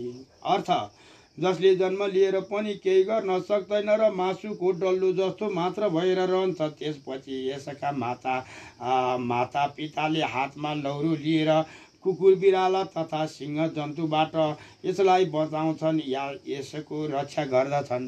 सानो छन्जेल कसैले के गर्ला कि भनेर रक्षा गर्ने हुन्छन्, अरूको सारा छैनन् भने त्यतिखेर पनि दुःख। पितृवद्राक्षसं व्यक्तिं मातृबडा डाङ्किनीमपि मयं बोएवतति ग्रस्तं तु एषैव स्वभावम्। अब त्यो बालकले बल्ल बल्ल आँखा उगाएर हेर्न थाले त पनि कस्तो देख्छ अरे थाहा छ? अर्थ त्यस समयमा ऊ ज्ञानविहीन हुने भएकोले, ज्ञानविहीन, भित्रको कुरो थाहा छैन, बाहिर कुरो थाहा छैन, भर्खर आँखा खोल्दैछ। आँखा खोल्ने साथै उसले के देख्यो, देख्ने व्यक्ति को देख्यो उसले त्यो सिधा अगाडि। त्यस समयमा ऊ ज्ञानविहीन हुने भएकोले उसले आफ्नो पितालाई राक्षस जस्तो सम्झन्छ भने मातालाई डाङ्किनी समान सम्झन्छ। उसलाई मैले दुध पिउनु पर्छ भन्ने ज्ञान हुँदैन, नहुने भएकोले दुध पिलाउनेमा अभिलाषा हुन्छ गर्दछ। अर्थात् यथार्थ बाल्य अवस्थामा ज्यादै कष्ट हुनेछ हो। अगर ती माता पिता नै नभएको भए त्यो दुःखमा कष्टमा भित्र रुनै परिन्थेन नि, होइन? उसले त्यस्तो स्वरूप देखिरहेर त्यो भावनाले लिएर श्लेष्माणं पीतिता नाडी सुपुष्णाया वदेवहि व्यक्तवर्णं च वदन्तं तावद्रुकुश शक्यते यत एवं च गर्भे अपि रोधितु नैव शक्यते। अर्थ हरि त्यस समयमा उसको सुसुप्ना अर्थात् इला र पिङ्गलाको बीचमा मूलधारादेखि आज्ञा चक्रसम्म पुगेको अङ्गझैँ उज्यालो नाडी कफद्वारा ढाकिएर रहेको हुन्छ, जसले गर्दा उसले स्पष्ट बोल्न सक्दैन। त्यसै कारणले गर्भमा छँदा पनि ऊ रुन सक्दैन। हामीले त गर्भभित्र जाँदा खकाल र राल मात्रै खाएर भरियो कारणले बच्चाहरू ख्यार ख्यार ख्यार ख्यार गर्नु, आमा दुध खाएर निकै समयसम्म 2 वर्षसम्म बोली नफुट्नुको कारण त यो रहेछ घ्यार घ्यार कि भित्र त्यो कफहरू नै खाएर बाँचेका पहिला, तर त्यो 2 वर्ष लाग्ने रहेछ पछि बोली फुट्नलाई, त्यस कारण बोली फुट्न नदिने। यसरी जन्म लिइसकेपछि पनि उसको इला र पिङ्गलाको बीचमा मूलाधारदेखि आज्ञा चक्रसम्म पुगेको अग्नि चाहिँ उज्यालो नाडी कफद्वारा पूर्ण रूपमा ढाकिएर रहेको भएकोले उसले स्पष्ट रूपमा बोल्न र आफ्नो दुःख बताउनै सक्दैन। उसलाई गर्भमा जुन जुन दुःख पीडा हुन्छ त्यो उसले सहन सक्दैन, तर त्यहाँ पनि उसले रोएर आफ्नो दुःख व्यक्त गर्न सक्दैन। त्यो अत्यन्तै दुःखदायकै सम्झन्छ। अब धूप्तो अथो यौवनं प्राप्य मन्मन्थराधो विलहौ गायत्री मस्ताधु चेस्तु ये तथा कस्मात् वल्लग्यति। अर्थ यस गरी युवा अवस्थामा प्रवेश गरिसकेपछि उसले कामदेवको जरोबाट विहल भएर अनायास रूपमा गुनगुनाउन थाल्छ र भन्ने कहिले अचानक आफ्नो पराक्रम देखाउन थाल्छ। जब बाल्यावस्थामा नि दुःख जब जवान चढ्दै जान्छ त ऊ कामदेवको पीडाले ऊ गुनगुनाउन र सुई गरी हिँड्न थाल्छ र राम्रो नराम्रो पनि उसले भोग र याद तडाप गर्न थाल्छ। बोल्ने नबोल्ने कुराहरू पनि कामदेवले सताएर जस्तो पनि गर्न थाल्छन्। अहिले यो सङ्कटयुग कलियुगमा त 70 वर्षको बुढाहरूलाई पनि कामदेवले सताएर बलात्कार गर्छन्। यो कस्तो सङ्कटयुग यो? कहिले नमरेकोमा व्यक्तिहरू भोकले मरे। यो समय कस्तो आयो महामारी हैन त भन्दा अब अझ पनि धर्मको आस्था नगर्दा त यो कोरोनाभन्दा ठुला महाप्रलयहरू आउनेवाला छ। के गर्छौ त्यतिखेर? हो त्यसैले दुप्तो अथम यौवनं प्राप्त मन्थन्तर अभिलतो। यसै गरी युवा अवस्थामा प्रवेश गरेपछि त्यो बालकमा काम शक्ति उत्पन्न हुने भएकोले उसमा उत्साह उमङ्ग आत्मा प्रदर्शन आत्माको शरीर प्रदर्शन गर्न थाल्छ र अर्थात् आफूमा राम्रो र असल देखाउने भावना वृद्धि हुन्छ, जसले गर्दा ऊ त्यो देखाउने प्रयासमा लाग्दछ। अरुणैते तरुण वेगान्छान तान्तु उनुद्रेतेबि कामक्रोधो मन्दान्ते सनो काञ्चितपि विचिते। हरि अर्थात् त्यो अभिमानका कारणले कहिले रुखमा चढ्छ, कहिले शान्त बसेका प्राणीलाई चलाउँछ वा झिस्काउँछ भने कहिले काम र क्रोधले घमण्डले अन्धो भई कसैलाई गाली र हप्काउन पनि थाल्छ। जब कामदेवले सताउन थालेपछि चञ्चलता पनि बढी हुन्छ। कामरूपी जरो उत्पन्न कामदेव भइसकेपछि त्यो ज्यादै अभिमान बन्दछ र अरूलाई जिस्काउँदा र तिनीहरूलाई दुःख दिँदा उसले आनन्द प्राप्त भएको अनुभव गर्दछ। यसैले रिसका प्रभावले अरूलाई हप्काउन थाल्छ, गाली गर्न थाल्छ र कामदेवको वशमा परेर त भन्दा अस्थिमास शिरालायाम वामायाम एमन नथाले उक्तनो भूतमण्डुक पाटितु उत्तर सन्निभे आसक्तं स्मरण स्ववारणं तम आत्मानं द्रहाते भृशमम्। ओम अर्थ स्त्रीको गुप्ताङ्गमा हड्डी मासु र नसा बाहेक अन्य के छ र? आखिर जुन ठाउँबाट आयो त्यहाँबाट कामदेवले जब सताउन थालेर त्यो लाइनमा छिरिसकेपछि अब के थियो र भन्ने कुरो भगवान यसरी भन्नुहुन्छ। केही पनि छैन जसबाट पेट फुटेको भ्यागुतो जस्तो दुर्गन्ध आउँछ, तर त्यसमा आसक्त भएर काम बाणद्वारा पीडित हुँदै आफैले आफूलाई अति जलाउँछ वा सताउँदछ। शरीरमा कुनै सौन्दर्य नै छैन, तर काम वासनाले आसक्त भएपछि त्यो दुर्गन्ध पनि सुन्दर हुन्छ। स्त्रीको गुप्ताङ्ग पनि दुर्गन्ध सम्पन्न छ, तर जो काम वासना छ त्यसले त्यसैबाट आनन्द प्राप्त भएको अनुभव गर्दछ। काम शक्तिको अभावमा त्यसमा कुनै आकर्षकै रहँदैन। त्यो काम शक्ति पनि परमात्माकै शक्ति हो, जसबाट मनुष्य मात्र नभएर पशु पक्षी लगायतका सबै जनावर प्राणीहरू भएका सृष्टि भएका हुन्छन्। यसैलाई बसमा राखेपछि मात्र आफ्नो कल्याण हुन्छ, अथवा यसले पनि आफैलाई नत्र जलाउँदछ। जसरी अहिले अघौरीलाई जलाइरहेछ काम वासना। सृष्टिको क्रममा वर्षमा ब्रह्माहरूले पनि वर्षमा एकचोटि काम वासना गर्थे। यो जस्तै त्यही सिस्टमहरू आज पशु पन्छीहरूले छोडेको छैन भन्दै अस्तिमा सशिराति भग्दिम किमन्येत्रेते बपु वामानं वायव्य मूढं च किञ्चित् रक्षेते जगति। अर्थ स्त्रीको शरीरमा हड्डी मासु शिरा नसा र छाला बाहेक अन्य केही पनि छैन, तर यो पुरुष स्त्रीहरूमा अत्यन्तै आसक्त भएर मायाको वशमा पर्ने भएकोले उसले संसारमा स्त्री बाहेक अन्य केही पनि आनन्दै हुने ठाउँ देख्दैन, तिनै रमाइरहन्छ। त निर्गते प्रणभवे नम देहो हन्त मृगी दृशा प्रेताई जायते नै भो छिप्तिए ते पञ्चदृश्य नै। अर्थ एक समयमा प्राणवायु गएपछि मृगले जस्तै आँखा भएकी सुन्दरीको त्यो शरीर व्यर्थ हुन्छ र 5-6 दिनपछि त्यो देखिँदैन। एक दिन जसरी अन्त्य भएपछि मृग नयनी भए तापनि त्यो अन्त्य भएपछि त्यो रहँदैन, त्यस कारणले लिप्त हुनु छैन। जुन शरीर प्राप्ति पुरुष अत्यन्तै आसक्त हुन्छ त्यो शरीर प्राणवायु निस्किएपछि व्यर्थ हुन्छ तथा 5-6 दिनपछि त्यसको सम्झना पनि हराउँदछ। उसले त्यसलाई बिर्सन्छ। यसैले जसको कुनै अस्तित्व नै छैन वा ठेगान रहित या सधैँ अडिग छैन त्यसको मोहमा परेर मनुष्यले अनावश्यक रूपमा आफैले आफ्नो मद्दत या बल बुद्धि सबै गुमाउँदछ। मा परिभवस्यास्थम ए जरान प्राप्ति दुःखतित श्लोकणपि सुतुरस्तु गन्धमन्द चय जिरेते।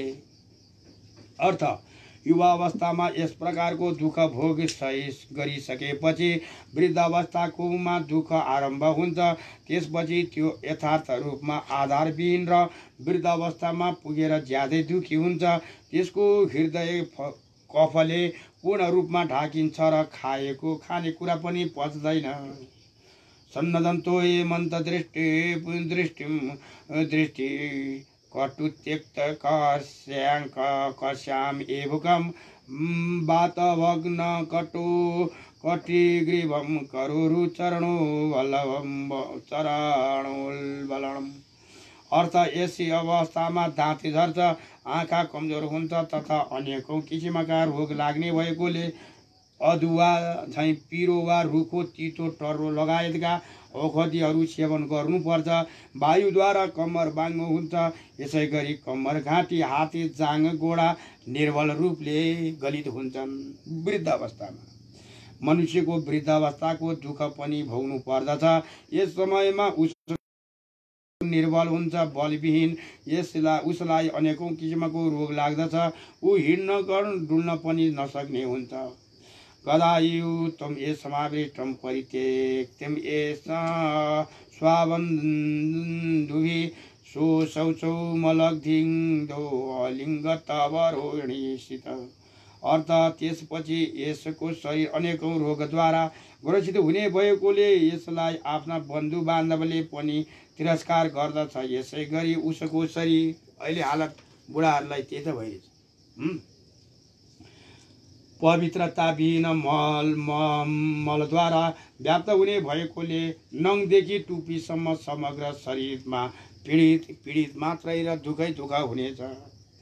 ध्यानन्नुशूला भावान् भोगान् केवलं तथे अचल सर्वेन्द्रिय क्रियालोपाद्रयस्ते बालकेरवि।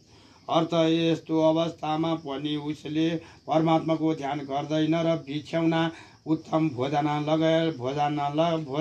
लगायत दुर्लभ भोगहरूको ध्यानमा एकाग्रतापूर्वक लागिरहन्छ। उसका हाते गोडा काम्न थाल्छ भने सबै इन्द्रियहरू शरीरविहीन हुन्छ र उसमा कुनै व्यक्ति शक्ति नरहने भएकोले बालकले समेत त्यसको खिल्ली उडाउन थाल्छ, यानि कि बालक जस्तै हुन्छ। ततो मृत्यु दुःखस्य दृष्टन्नो येनो पलयते यस्यामाद्रिभ्यान्ति भूतानि प्राप्तन्यापि परामृजम्। यसपछि प्राप्त हुने मृत्युका समयको दुःखको त कुनै उदाहरण नै छैन। त्यस समयमा प्राणीहरू सबै किसिमका पीडा बिर्सिँदै मृत्युको डरद्वारा ज्यादै भयभीत हुन्छन्। हामीले जब मृत्युले सताउन थाल्छ दुःख सुखलाई सबै बिर्सिएर ती मृत्युदेखि मात्रै डराइरहेको हुन्छ त्यो अवस्था। भन्दा नियते मृत्युनाम जन्तु परिशोक्तोऽपि बन्धुभिः सागरान्तजलय गतो गरुडे नै भुए पन्नग। अर्थात् समुद्रमा भएको सर्पलाई गरुडले लगे जस्तै गरी मृत्युले आफ्नो बन्धु बान्धवद्वारा घेरिएको प्राणीलाई जीवलाई सट्ट तुरुन्त लिएर जान्छ। मृत्यु कसैले समातेर समात्न सक्दैन। कसैको गोली बारुदले छेक्दैन, कसैको रुवाई र चितकारले दया पलाउँदैन। आफ्नो बन्धु बान्धवले आफ्नो मुखमा टुलु टुलु हेरिरहेकोलाई एकैछिनपछि हेरेको हेरै नहेरेको नहेरे भनी बनाइदिन्छ। त्यसैले हा कान्ति हा धनम पुत्रम क्रान्तमानम ए सुधारणम मण्डुकम एवं सर्पेडम मृत्यु नमे नियते नरः। अर्थ हे प्रेसी आहा धन आहा पुत्र भनेर करुणामय बिलौना गरेको यो पुरुषलाई सर्पले भ्यागुतो लगे वा खाए जस्तै गरी कालले खाइन्छ। मृत्यु कहिले र कसरी आउँछ भन्ने कुरो ज्ञान कसैलाई पनि हुँदैन। त्यो सूचना दिएर नआउने भएकोले मनुष्यले त्यसको पूर्व तयारी गर्ने अवसरै पाउँदैन। यसकारण सर्पले भ्यागुतो समय जस्तै गरी मृत्युले मनुष्यलाई आफ्नो नियन्त्रणमा लिएर जान्छ। मर्म सुक्त के श्यामाणेषु मुच्यामानेषु सन्धिषु ए दुःखमे बिये ए मानस्य स्वायरे तमे तन्नमुर्मुर्छिवी। अर्थ मृत्यु हुने समयमा सबै मर्मस्थल अर्थात् जोड्ने खुर्किने र सर्किनेका अङ्ग उपङ्गको जोड्ने कमजोर हुँदै आउने र हुने भएकोले मृत्युको शयनमा रहेको जीवलाई जुन दुःख हुन्छ त्यसका विषयमा मुक्त प्राप्त गर्ने अभिलाषा भएकाहरूले ध्यान पुर्याउनु आवश्यक हुन्छ। यसलाई सम्झिएपछि संसारबाट विरक्त भएर जन्म मृत्यु रूपी चक्रबाट सधैँका लागि मुक्त हुने एकाग्रतापूर्वक श्री नारायणको चरणमा ध्यान गर्नु पर्दछ।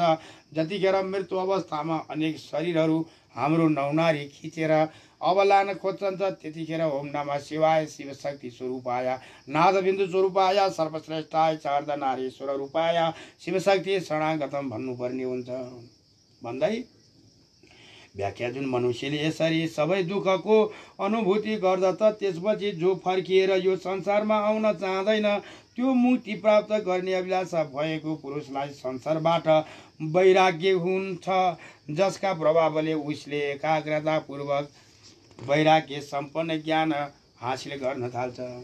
त्यसकाले सबभन्दा दुःख यो संसारको आफ्नो संसार प्राणीको मन हो, सबभन्दा सुख वैराग्य हो भन्छु। परमात्माको चरणमा ध्यान गर्नु पर्दछ वैराग्य सम्पन्न भएर।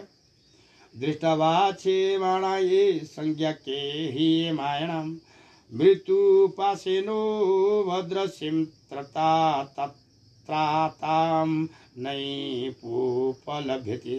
अर्थ मरण सन्न अवस्थामा हेर्ने शक्ति हराउन थाल्छ र चेतना हराउने भएकोले मृत्युको बन्धनमा परिसकेको जीवलाई कसैले बचाउनै सक्दैन। सबै आफन्तले घेरिएका भए तापनि आफन्तहरूले बचाउनै सक्दैन। मृत्युले कसैलाई पनि छाड्दैन, अर्थात् यसबाट कोही बच्न सक्दैन। मृत्यु हुने समयमा जब यमराजका दूतले उसलाई समाउँदछन् त्यस समयमा उसको रक्षा कसैले गर्न सक्दैन।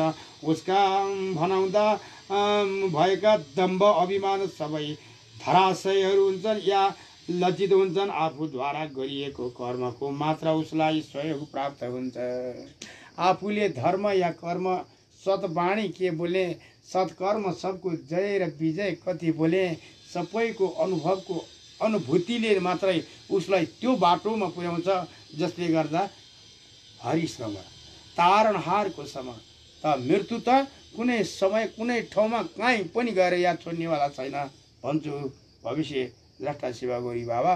मृत्यु मृत्यु स्वरूपेणो मृत्यु संसारो खण्डनम मृत्यु ऋषो हो मृत्यु बीजो मृत्युञ्जय नमस्तुते। चार जीवमा मृत्यु समाएको छ। लता श्वेत जन्जेट र यो उद्रेज, यो चार जीवमा। त्यस कारणले मृत्यु नै सर्वश्रेष्ठ छ। यानी मृत्युका समयमा त्यो जीवको स्थूल शरीर छुट्ने भए तापनि उसको सूक्ष्म शरीर पूर्ण रूपमा जीवित रहन्छ। अर्थ स्थूल भनेको देखिने, सूक्ष्म भनेको नदेखिने, त नदेखिने चाहिँ जीवित रहन्छ।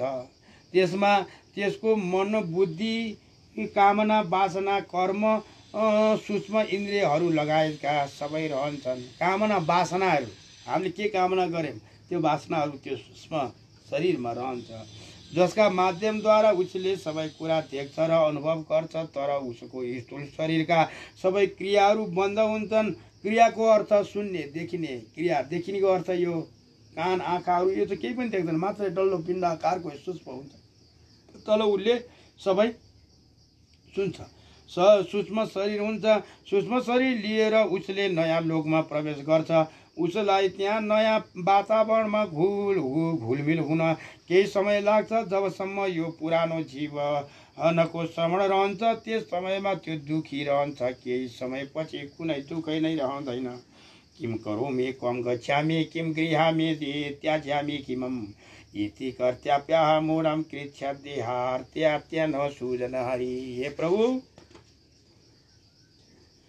अर्थ यसपछि उसले के गरौँ, कहाँ जाउँ, के स्वीकार वा ग्रहण स्वीकार गरौँ या ग्रहण गरौँ, त्यो के त्याग गरौँ या नलिउँ भन्ने चिन्तन गर्दै विचलित भएर दुःखले प्राण त्याग गर्दछ। जो अज्ञानी छ, जसलाई आत्मज्ञानको ज्ञान छैन, उसले कि र कि या स्त्रीलिङ्ग र पुल्लिङ्ग पनि बोल्नै जान्दैन।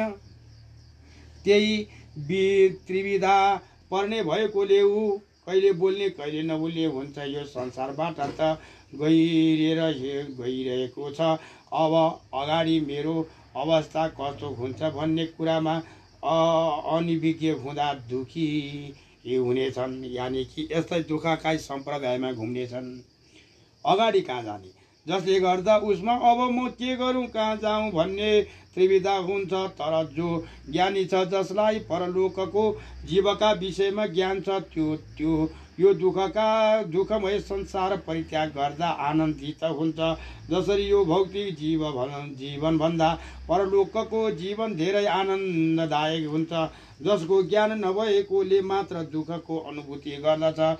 यसरी मुख्य कारण उनीहरूमा भएको भोगको वासना र मोह नै हो, जुन अज्ञानबाट उत्पत्ति हुन्छ। र ज्ञानी यिनीहरूबाट मुक्त रहने भएकोले उसलाई शरीर परित्याग गर्दा कुनै कष्ट हुँदैन। अज्ञानीहरूले आफ्नै सम्प्रदायहरूका गुणगान गाउँछन्, यानि कि कुन यो पृथ्वी, कुन तेज, कुन वायु, कति कल्प आयु चाहिँ गऱ्यो, किताब लेखे अनुसारको कुरा चाहिँ संसारी गाउँछन्। तर वास्तविक तत्त्वको पत्तो के थाहा हुँदैन। करोडौँ जुनी लाग्छ यिनीहरूलाई शिवको भक्त हुनलाई हो। त्यसैले अब कुनै कष्ट दुःख हुँदैन। यातना देह सम्भद्रु यत दुरे ते धिष्ठिता इतो गद्वानुभवन्ति या यस्यामये यातना तासु लभते दुःखत दृक्तु क्षेमते कुरु। बाटोमा यमराजका दूधले तानेका कारणले यातनामय शरीर प्राप्त गर्ने यहाँबाट भएपछि जुन किसिमको यमराजका यातना रूपी दुःख भोग्छन्, त्यसका विषयमा कसैले पनि यथार्थ रूपमा बताउनै सक्दैन। जीव भए ता जीवलाई लिएर गएर यस्तो यातना गराउँछन्, पापको कारण छ भने अनेक कुम्भहरूलाई घुमाउँछन्। जस्तै व्याख्या गर्ने सिधा सिलसिलामा आध्यात्मिक वा धार्मिक ग्रन्थमा एक पक्षको कुराका विषयमा मात्र यथार्थ रूपमा वर्णन गरिएको छ। किताब एक पक्ष एक देवतालाई मात्रै वर्णन गरेको छ किताबहरूले। त्यस कारणले ती एक पक्षको मात्रै वर्णन नगाऊ र दोस्रो पक्षको अनुमान गरिएको छ, मात्र दोस्रो पक्षले अनुमान मात्रै गरेर छोडिदिने, मभन्दा सानो छ त्यो भनेर। यसको मुख्य कारण मनुष्यलाई सदाचारमा लाग्न अधि प्रेरित गर्नु हो, राम्रो कुरा सिकाउनु हो। तर राम्रो कुरा भन्दैमा राम्रो र नराम्रोको आफैमा टुङ्गो नभइकन सिकाउनु चाहिँ त्यो कच्चा फलहरू हो। सबै मनुष्यले यमराजका दूतहरूको यातना भोग्नु पर्दैन। मृत्युपछि पनि मनुष्यको मनसँगै जान्छ, तथा जसमा भौतिक भोगहरूको तीव्र वासना हुन्छ त्यही त्यो सबै नपाएपछि ज्यादै दुःखी हुन्छ। यहाँको जस्तै खोज्न खोज्छ त्यसले दुःखी हुन्छ, किनकि उसलाई त्यहाँ आफू अनुकूल वातावरण उपलब्ध हुँदैन। जो शान्त र निर्मल स्वभावले सम्पन्न छ त्यसलाई त्यहाँ कुनै कष्ट वा दुःख हुँदैन। ज्ञानी व्यक्तिले आफ्नो जीवन आनन्दपूर्वक बिताउँदछन्। ज्ञानी महात्माहरूका अनुसार परलोकको जीवन सुखमय हुन्छ। यहाँको जीवन दुःख छैन। कि भगवानहरूलाई पनि विरोध गर्छन्, भगवानहरूलाई सबै पुज्नेहरूलाई पनि दुःख दिएर गोज्छन्। आफूले जानेको जति पस्किन्छन्। सबै देवताहरू सबका हितका प्यारा हुन् भन्दैनन् त भन्छन्। अब यो जीवन जसरी मृत्यु भनेको के हो? जसरी एउटा भारी बग्ने भैयाले लामो बाटो हिँडेर गएर शीतलताको चौतारीमा बसेर भारी बिसाएर टोपीले पसिना पुछेर मास्तिर यसो लाकुरीको पातमा हेर्दै हावा खान्छ। भारी बोक्दाखेरिको आनन्द र भारी बिसाउँदाखेरिको आनन्दमा त्यसले अनुभव गर्छ। मृत्यु पनि त्यस्तै हो।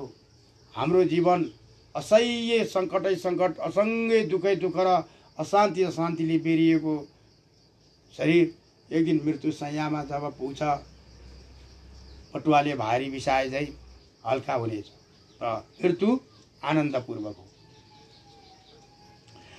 कपूर चन्द्रानधेस्तु लिप्त्येते सततन्निहेत भूषणै भूयेते चित्रै सुवस्त्रै परिधायते अस्मृत्येस्ते जायेते अवृच्येते जीवतेस्ते सदा बभू निष्कायन्ते नीलया क्षीणं न स्थापयेते हरि। अर्थ जुन शरीरलाई सधैँ चन्दन कपुर लगाएद्वारा विभूषित गरिएको थियो त्यसलाई अनेकौं किसिमका गहनाहरूले शोभायित बनाउँदाका साथै कपडाहरूद्वारा ढाकिएको थियो। त्यो शरीर प्राणवायु निस्किएपछि छुन अयोग्य र हेर्न पनि डरलाग्दो भयो। यसपछि त्यसलाई एक क्षणसम्म पनि नराखी घरबाट निकालेर लैजान्छन् वा लगिहाल्छन्। प्राणवायुकै कारणले शरीरको अस्तित्व रहेको छ। यसकारणले यो प्राणवायु परमात्मा परमेश्वरको आत्माभित्र कसेर रहेको छ। यो आत्मा चिन्तन गर। आत्मा चिन्तन पछाडि शरीर साक्षात्कार गरेर परमात्माको चिन्तन गर। आत्मा बोधित्व बन, परमात्माको बोधित्व बन। किताबको बोधित्व बनेर परमात्माको खोजमा अकाट्य छौ। त्यसैले म त बारम्बार भन्छु, यो सम्प्रदायले जो किराको बोल्न जानेको छैन यिनलाई त भालासरी रोक्नेवाला छु कि त्यहाँबाट देवी देवताको को र कि बोल्ने वातावरण बनाउनु।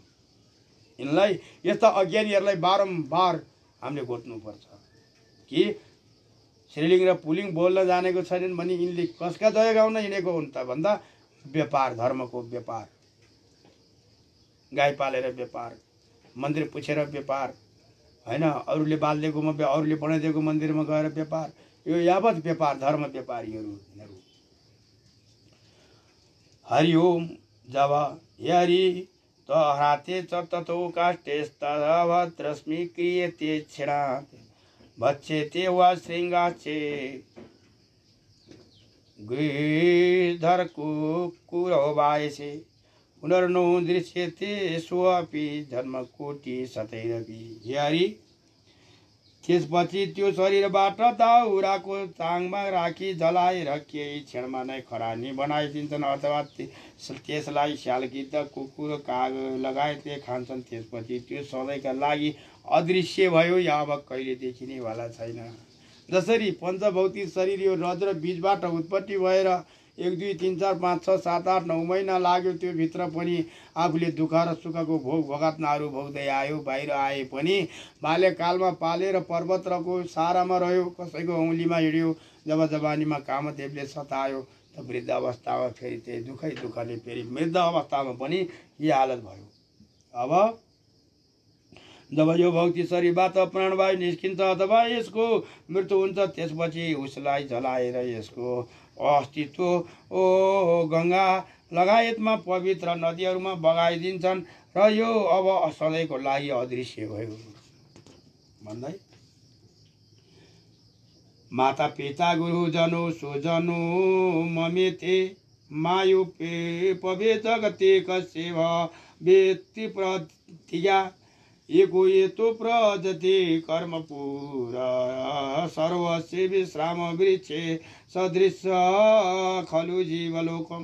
अर्थ प्रभु मायाका प्रभावले जादु गरे जस्तै गरी उत्पन्न भएको यो संसारमा मेरो माता पिता गुरुहरू बन्धु बान्धव लगायतको नाता वा सम्बन्ध असत्य प्रतिज्ञा अन्तर्गत पर्दछ। किनकि जीव आफ्नो कर्महरू मात्र लिएर एक्लो परलोकमा जान्छ। यसैले यो मृत्यु लोक पनि बाटोमा हिँडिरहेको बटुवाले भेटाएको रुख जस्तै एउटा चौतारी हो।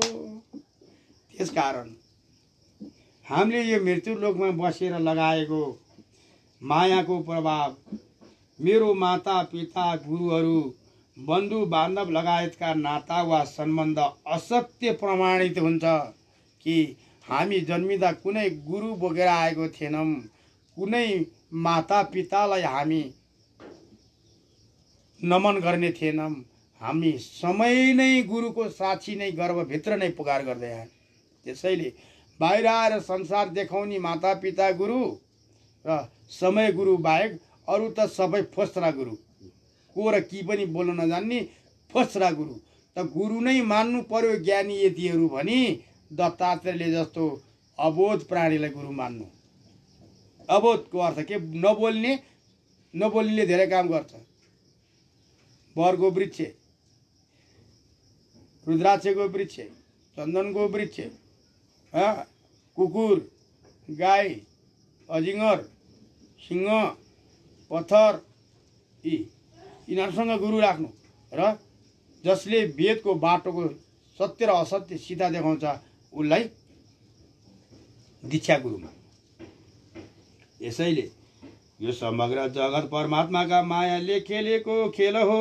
जसरी कुनै जादुगरले असत्य पदार्थ पनि सत्य भएको भ्रम उत्पन्न गराइदिन्छ।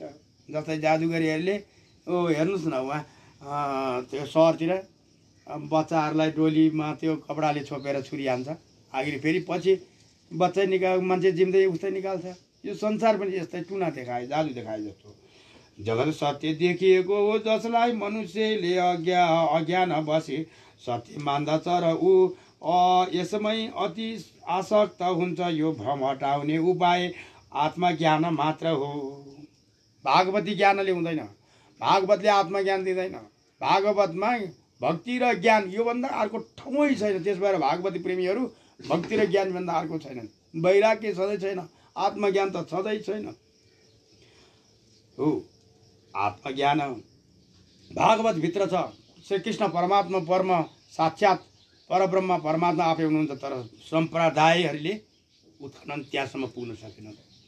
यिनीहरूलाई धिक्कार छ कि यिनीहरूले स्त्रीलिङ्ग र पुल्लिङ्ग बोल्न नजान्ने व्यक्तिहरू शक्तिलाई मात्र स्वरूपलाई मात्र समातेर काम छैन।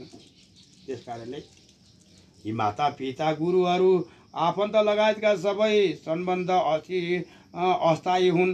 अर्थात् अस्थायीलाई जय गाएर कहिले जय हुनेवाला छैन। अस्थायी हुन् माता पिता गुरुहरू, सब अस्थायी हुन्। समय गुरु हाम्रो थाहै हो, सतगुरु जुन क्षर ब्रह्म यो जगतको 4 जना सृष्टि गरे ती ब्रह्म स्वयं हुन्। त्यसकारण अज्ञानका कारणले आफ्नो मानिएको हो, अन्यथा यस्तो कुनै सम्बन्धै छैन। यसैले ऊ मृत्यु लोक पनि बाटोमा हिँडिरहेको एउटा बटुवाले विश्राम गर्न आएको चौतारी जस्तो हो, या भेटाएको रुख छाया जस्तै हो। यसकारण ज्ञानीलाई यो असत्यको ज्ञान हुने भएकोले यसले कसैसँग मोहभाव राखिन्न, आफ्नो कर्तव्यको पालना मात्र गर्दछ। किनकि जीवले परलोकमा जाँदा आफ्नो कर्म मात्र लान्छ। सत्य र असत्य झोलीमा के अड्छ हो? कमाया बहुत जानी के।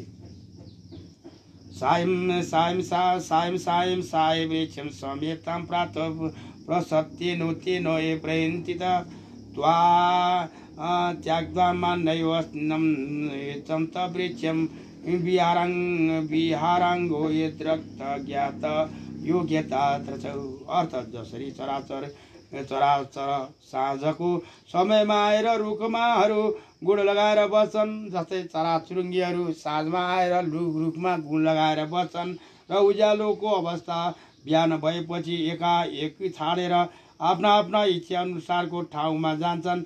यसै गरी चिनेका र नचिनेका पुरुषहरूको समागम अथवा भेटघाट हुन्छ। तिनीहरू आफ्नो आफ्नो कर्म अनुसारका घरमा जन्म लिएर बस्छन् र कर्म सकेपछि फेरि आफ्नो प्राप्त प्रति फेरि लाग्दछन् आफ्नो बाटो।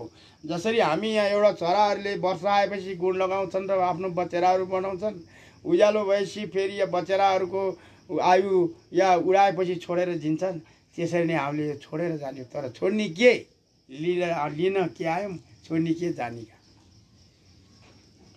यसै गरी हे हरि मृत्यु बीजम भवेत जन्मम जन्म बीजम भवेत मृत्यु। अनि घटो यत्रो बद श्रान्तो भभ्रन्ति अस्ति निस्तो हे नर। अर्थ हे हरि, अघि नै मैले भनेको कुरा, मृत्यु बीजबाट जन्मको बीजबाटै मृत्यु भएकोले प्राणी घमण्डीको सुई जस्तै गरी निरन्तर रूपमा घुमिरहेको हुन्छ। प्राणीहरूको लागि मृत्यु त बारम्बार घुमिरहेको हुन्छ। अब हेर्नुहोस्, आजको दिन यानि कि पूर्णिमा त आउँछ बहुत, साल पनि आउँछ बहुत, आज जस्तो आइतबार पनि आउँछ हप्तै पछि, आज जस्तो महिना फेरि असार महिना पनि अर्को आउँछ, अर्को साल पूर्णिमा पनि आउँछ फेरि। तर 2077 सालको असार महिनाको 21 गतेको पूर्णिमा अब यो जीवनको लागि आउँदैन, यो कुरा चाहिँ पक्का हो। त्यस्तै अर्थ मृत्युको बीचबाट जन्म र मृत्यु एक अर्काको परिपूर्वक हुन्। जसको जन्म भएको छ त्यसको निश्चय रूपमा मृत्यु हुन्छ, तथा जन्मको मृत्यु भएको छ जसले अर्थात् अनिवार्य रूपमा जन्म लिन्छ, किनकि मृत्यु भएन भने जन्म हुनै सक्दैन। यसैले जन्म र मृत्युको चक्र निरन्तर रूपमा चलिरहन्छ। श्रीमद् भागवतको 2:27 अर्जुनलाई उपदेश दिने सिलसिलामा भगवान श्रीकृष्णले भन्नुभएको पनि यस्तै छ। जन्म लिने अवश्य मर्दछन् र मर्ने अवश्य जन्म लिनेछ।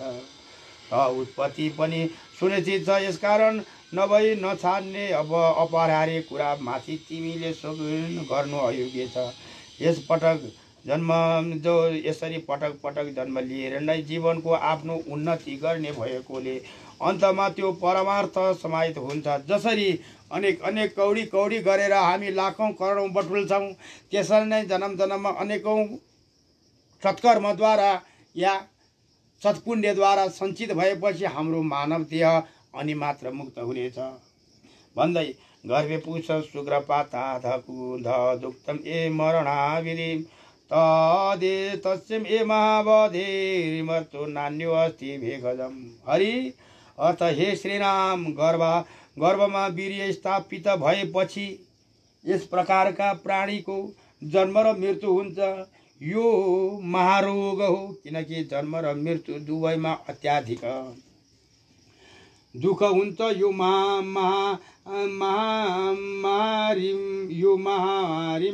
महामारीमा सधैँका लागि मुक्त हुने अचुक औषधि मेरो भक्त मात्र हो। त्यसैले भगवान शिवको भक्त र शक्तिको भक्त, शिव शक्तिको चाहिँ भक्ति गर्नलाई अनेक जुनीको चाहिँ अनेक कोटिौँ सदियौँ जुनीको चाहिँ कर्मको फल पूर्ण हुनुपर्छ।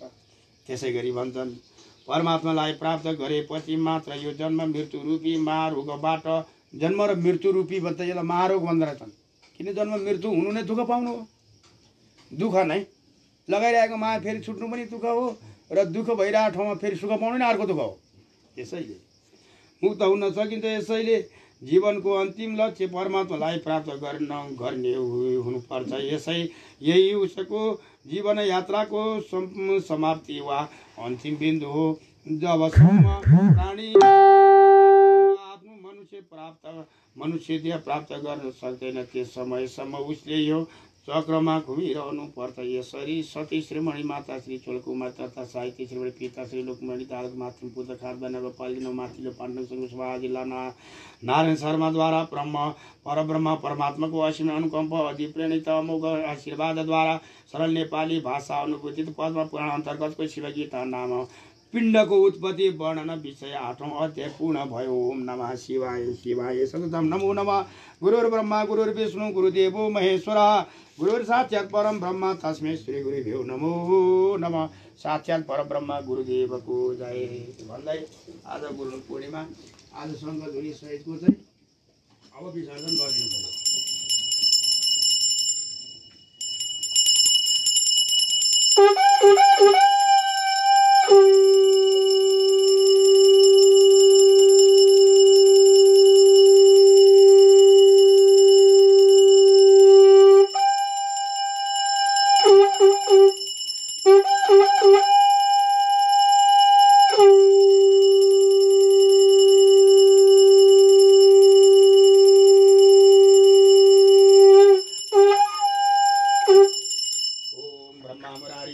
अंधकारी भानुर सचिर भूमि सुतो बुधश्च गुरु शुक्र शनि राहु केतवं सर्वे ग्रह शांतिकरा भवन्तु। ओम नमः शिवाय नमः संभवाय च मयो भवाय च नमः शंकराय च नमः शिवाय च शिवतराय च नमः ईशानो सर्ववेदानां सर्वभूतानां ब्रह्माधिपति ब्रह्मणोपति ब्रह्मणोधिपति ब्रह्मणो शिवेन अस्तु सदा शिवं तद्गुरुसाय च विद्महे महादेवाय च धीमहि तन्नो रुद्रो प्रचोदयात्। ओम गुरभ्यथा गुरभ्य गुरु गुरुतरभ्य सर्वभ्य सर्व सर्वभ्य नमस्ते रुद्राभ्यो नमः वामदेवाय नमः ज्येष्ठाय नमः श्रेष्ठाय नमः बलाय नमः बलबलाय नमः बलप्रथमनाथाय नमः सौजातु प्रपन्ध्यामि सौजातु वे नमो नमः भवे भवे नाथि भवे भवो सुमः भद्रो भवाय च नमो साय नमो वर्धा नमो देवी रात्रि सर्वाय च चोभ्यामकरम् ईशे श्रोषितं देवा ये वेदो अखिलो जगत् निर्ममन्ते तहं वन्दे विद्यार्थी हूँ महेश्वरम भोलेनाथ शरणागतिम धनम धनम तुरे चढ़गो दासो शिवा स्वम शिवोम दासोम मंगलम हो धरती माता की मंगल हो सहस्र नेपाली को मंगल हो नेपाल मातृभूमि को मंगल हो सहस्र ब्रह्मांडो प्राणी जगत ही मंगल हो सहस्रो मंगल हो मंगल हो मंगल हो गुरुणी पूर्णिमा की शुभ मंगल हो शिवा शरणागतिम नमः शिवाय। पार्वती पति हरे परमात्मे नमः भरत कलेशनाशाय श्री योगी रूपाय नमो नमः सोहम शिवोहम दासम समो पार्वती पति शरणागति नमः शिवाय।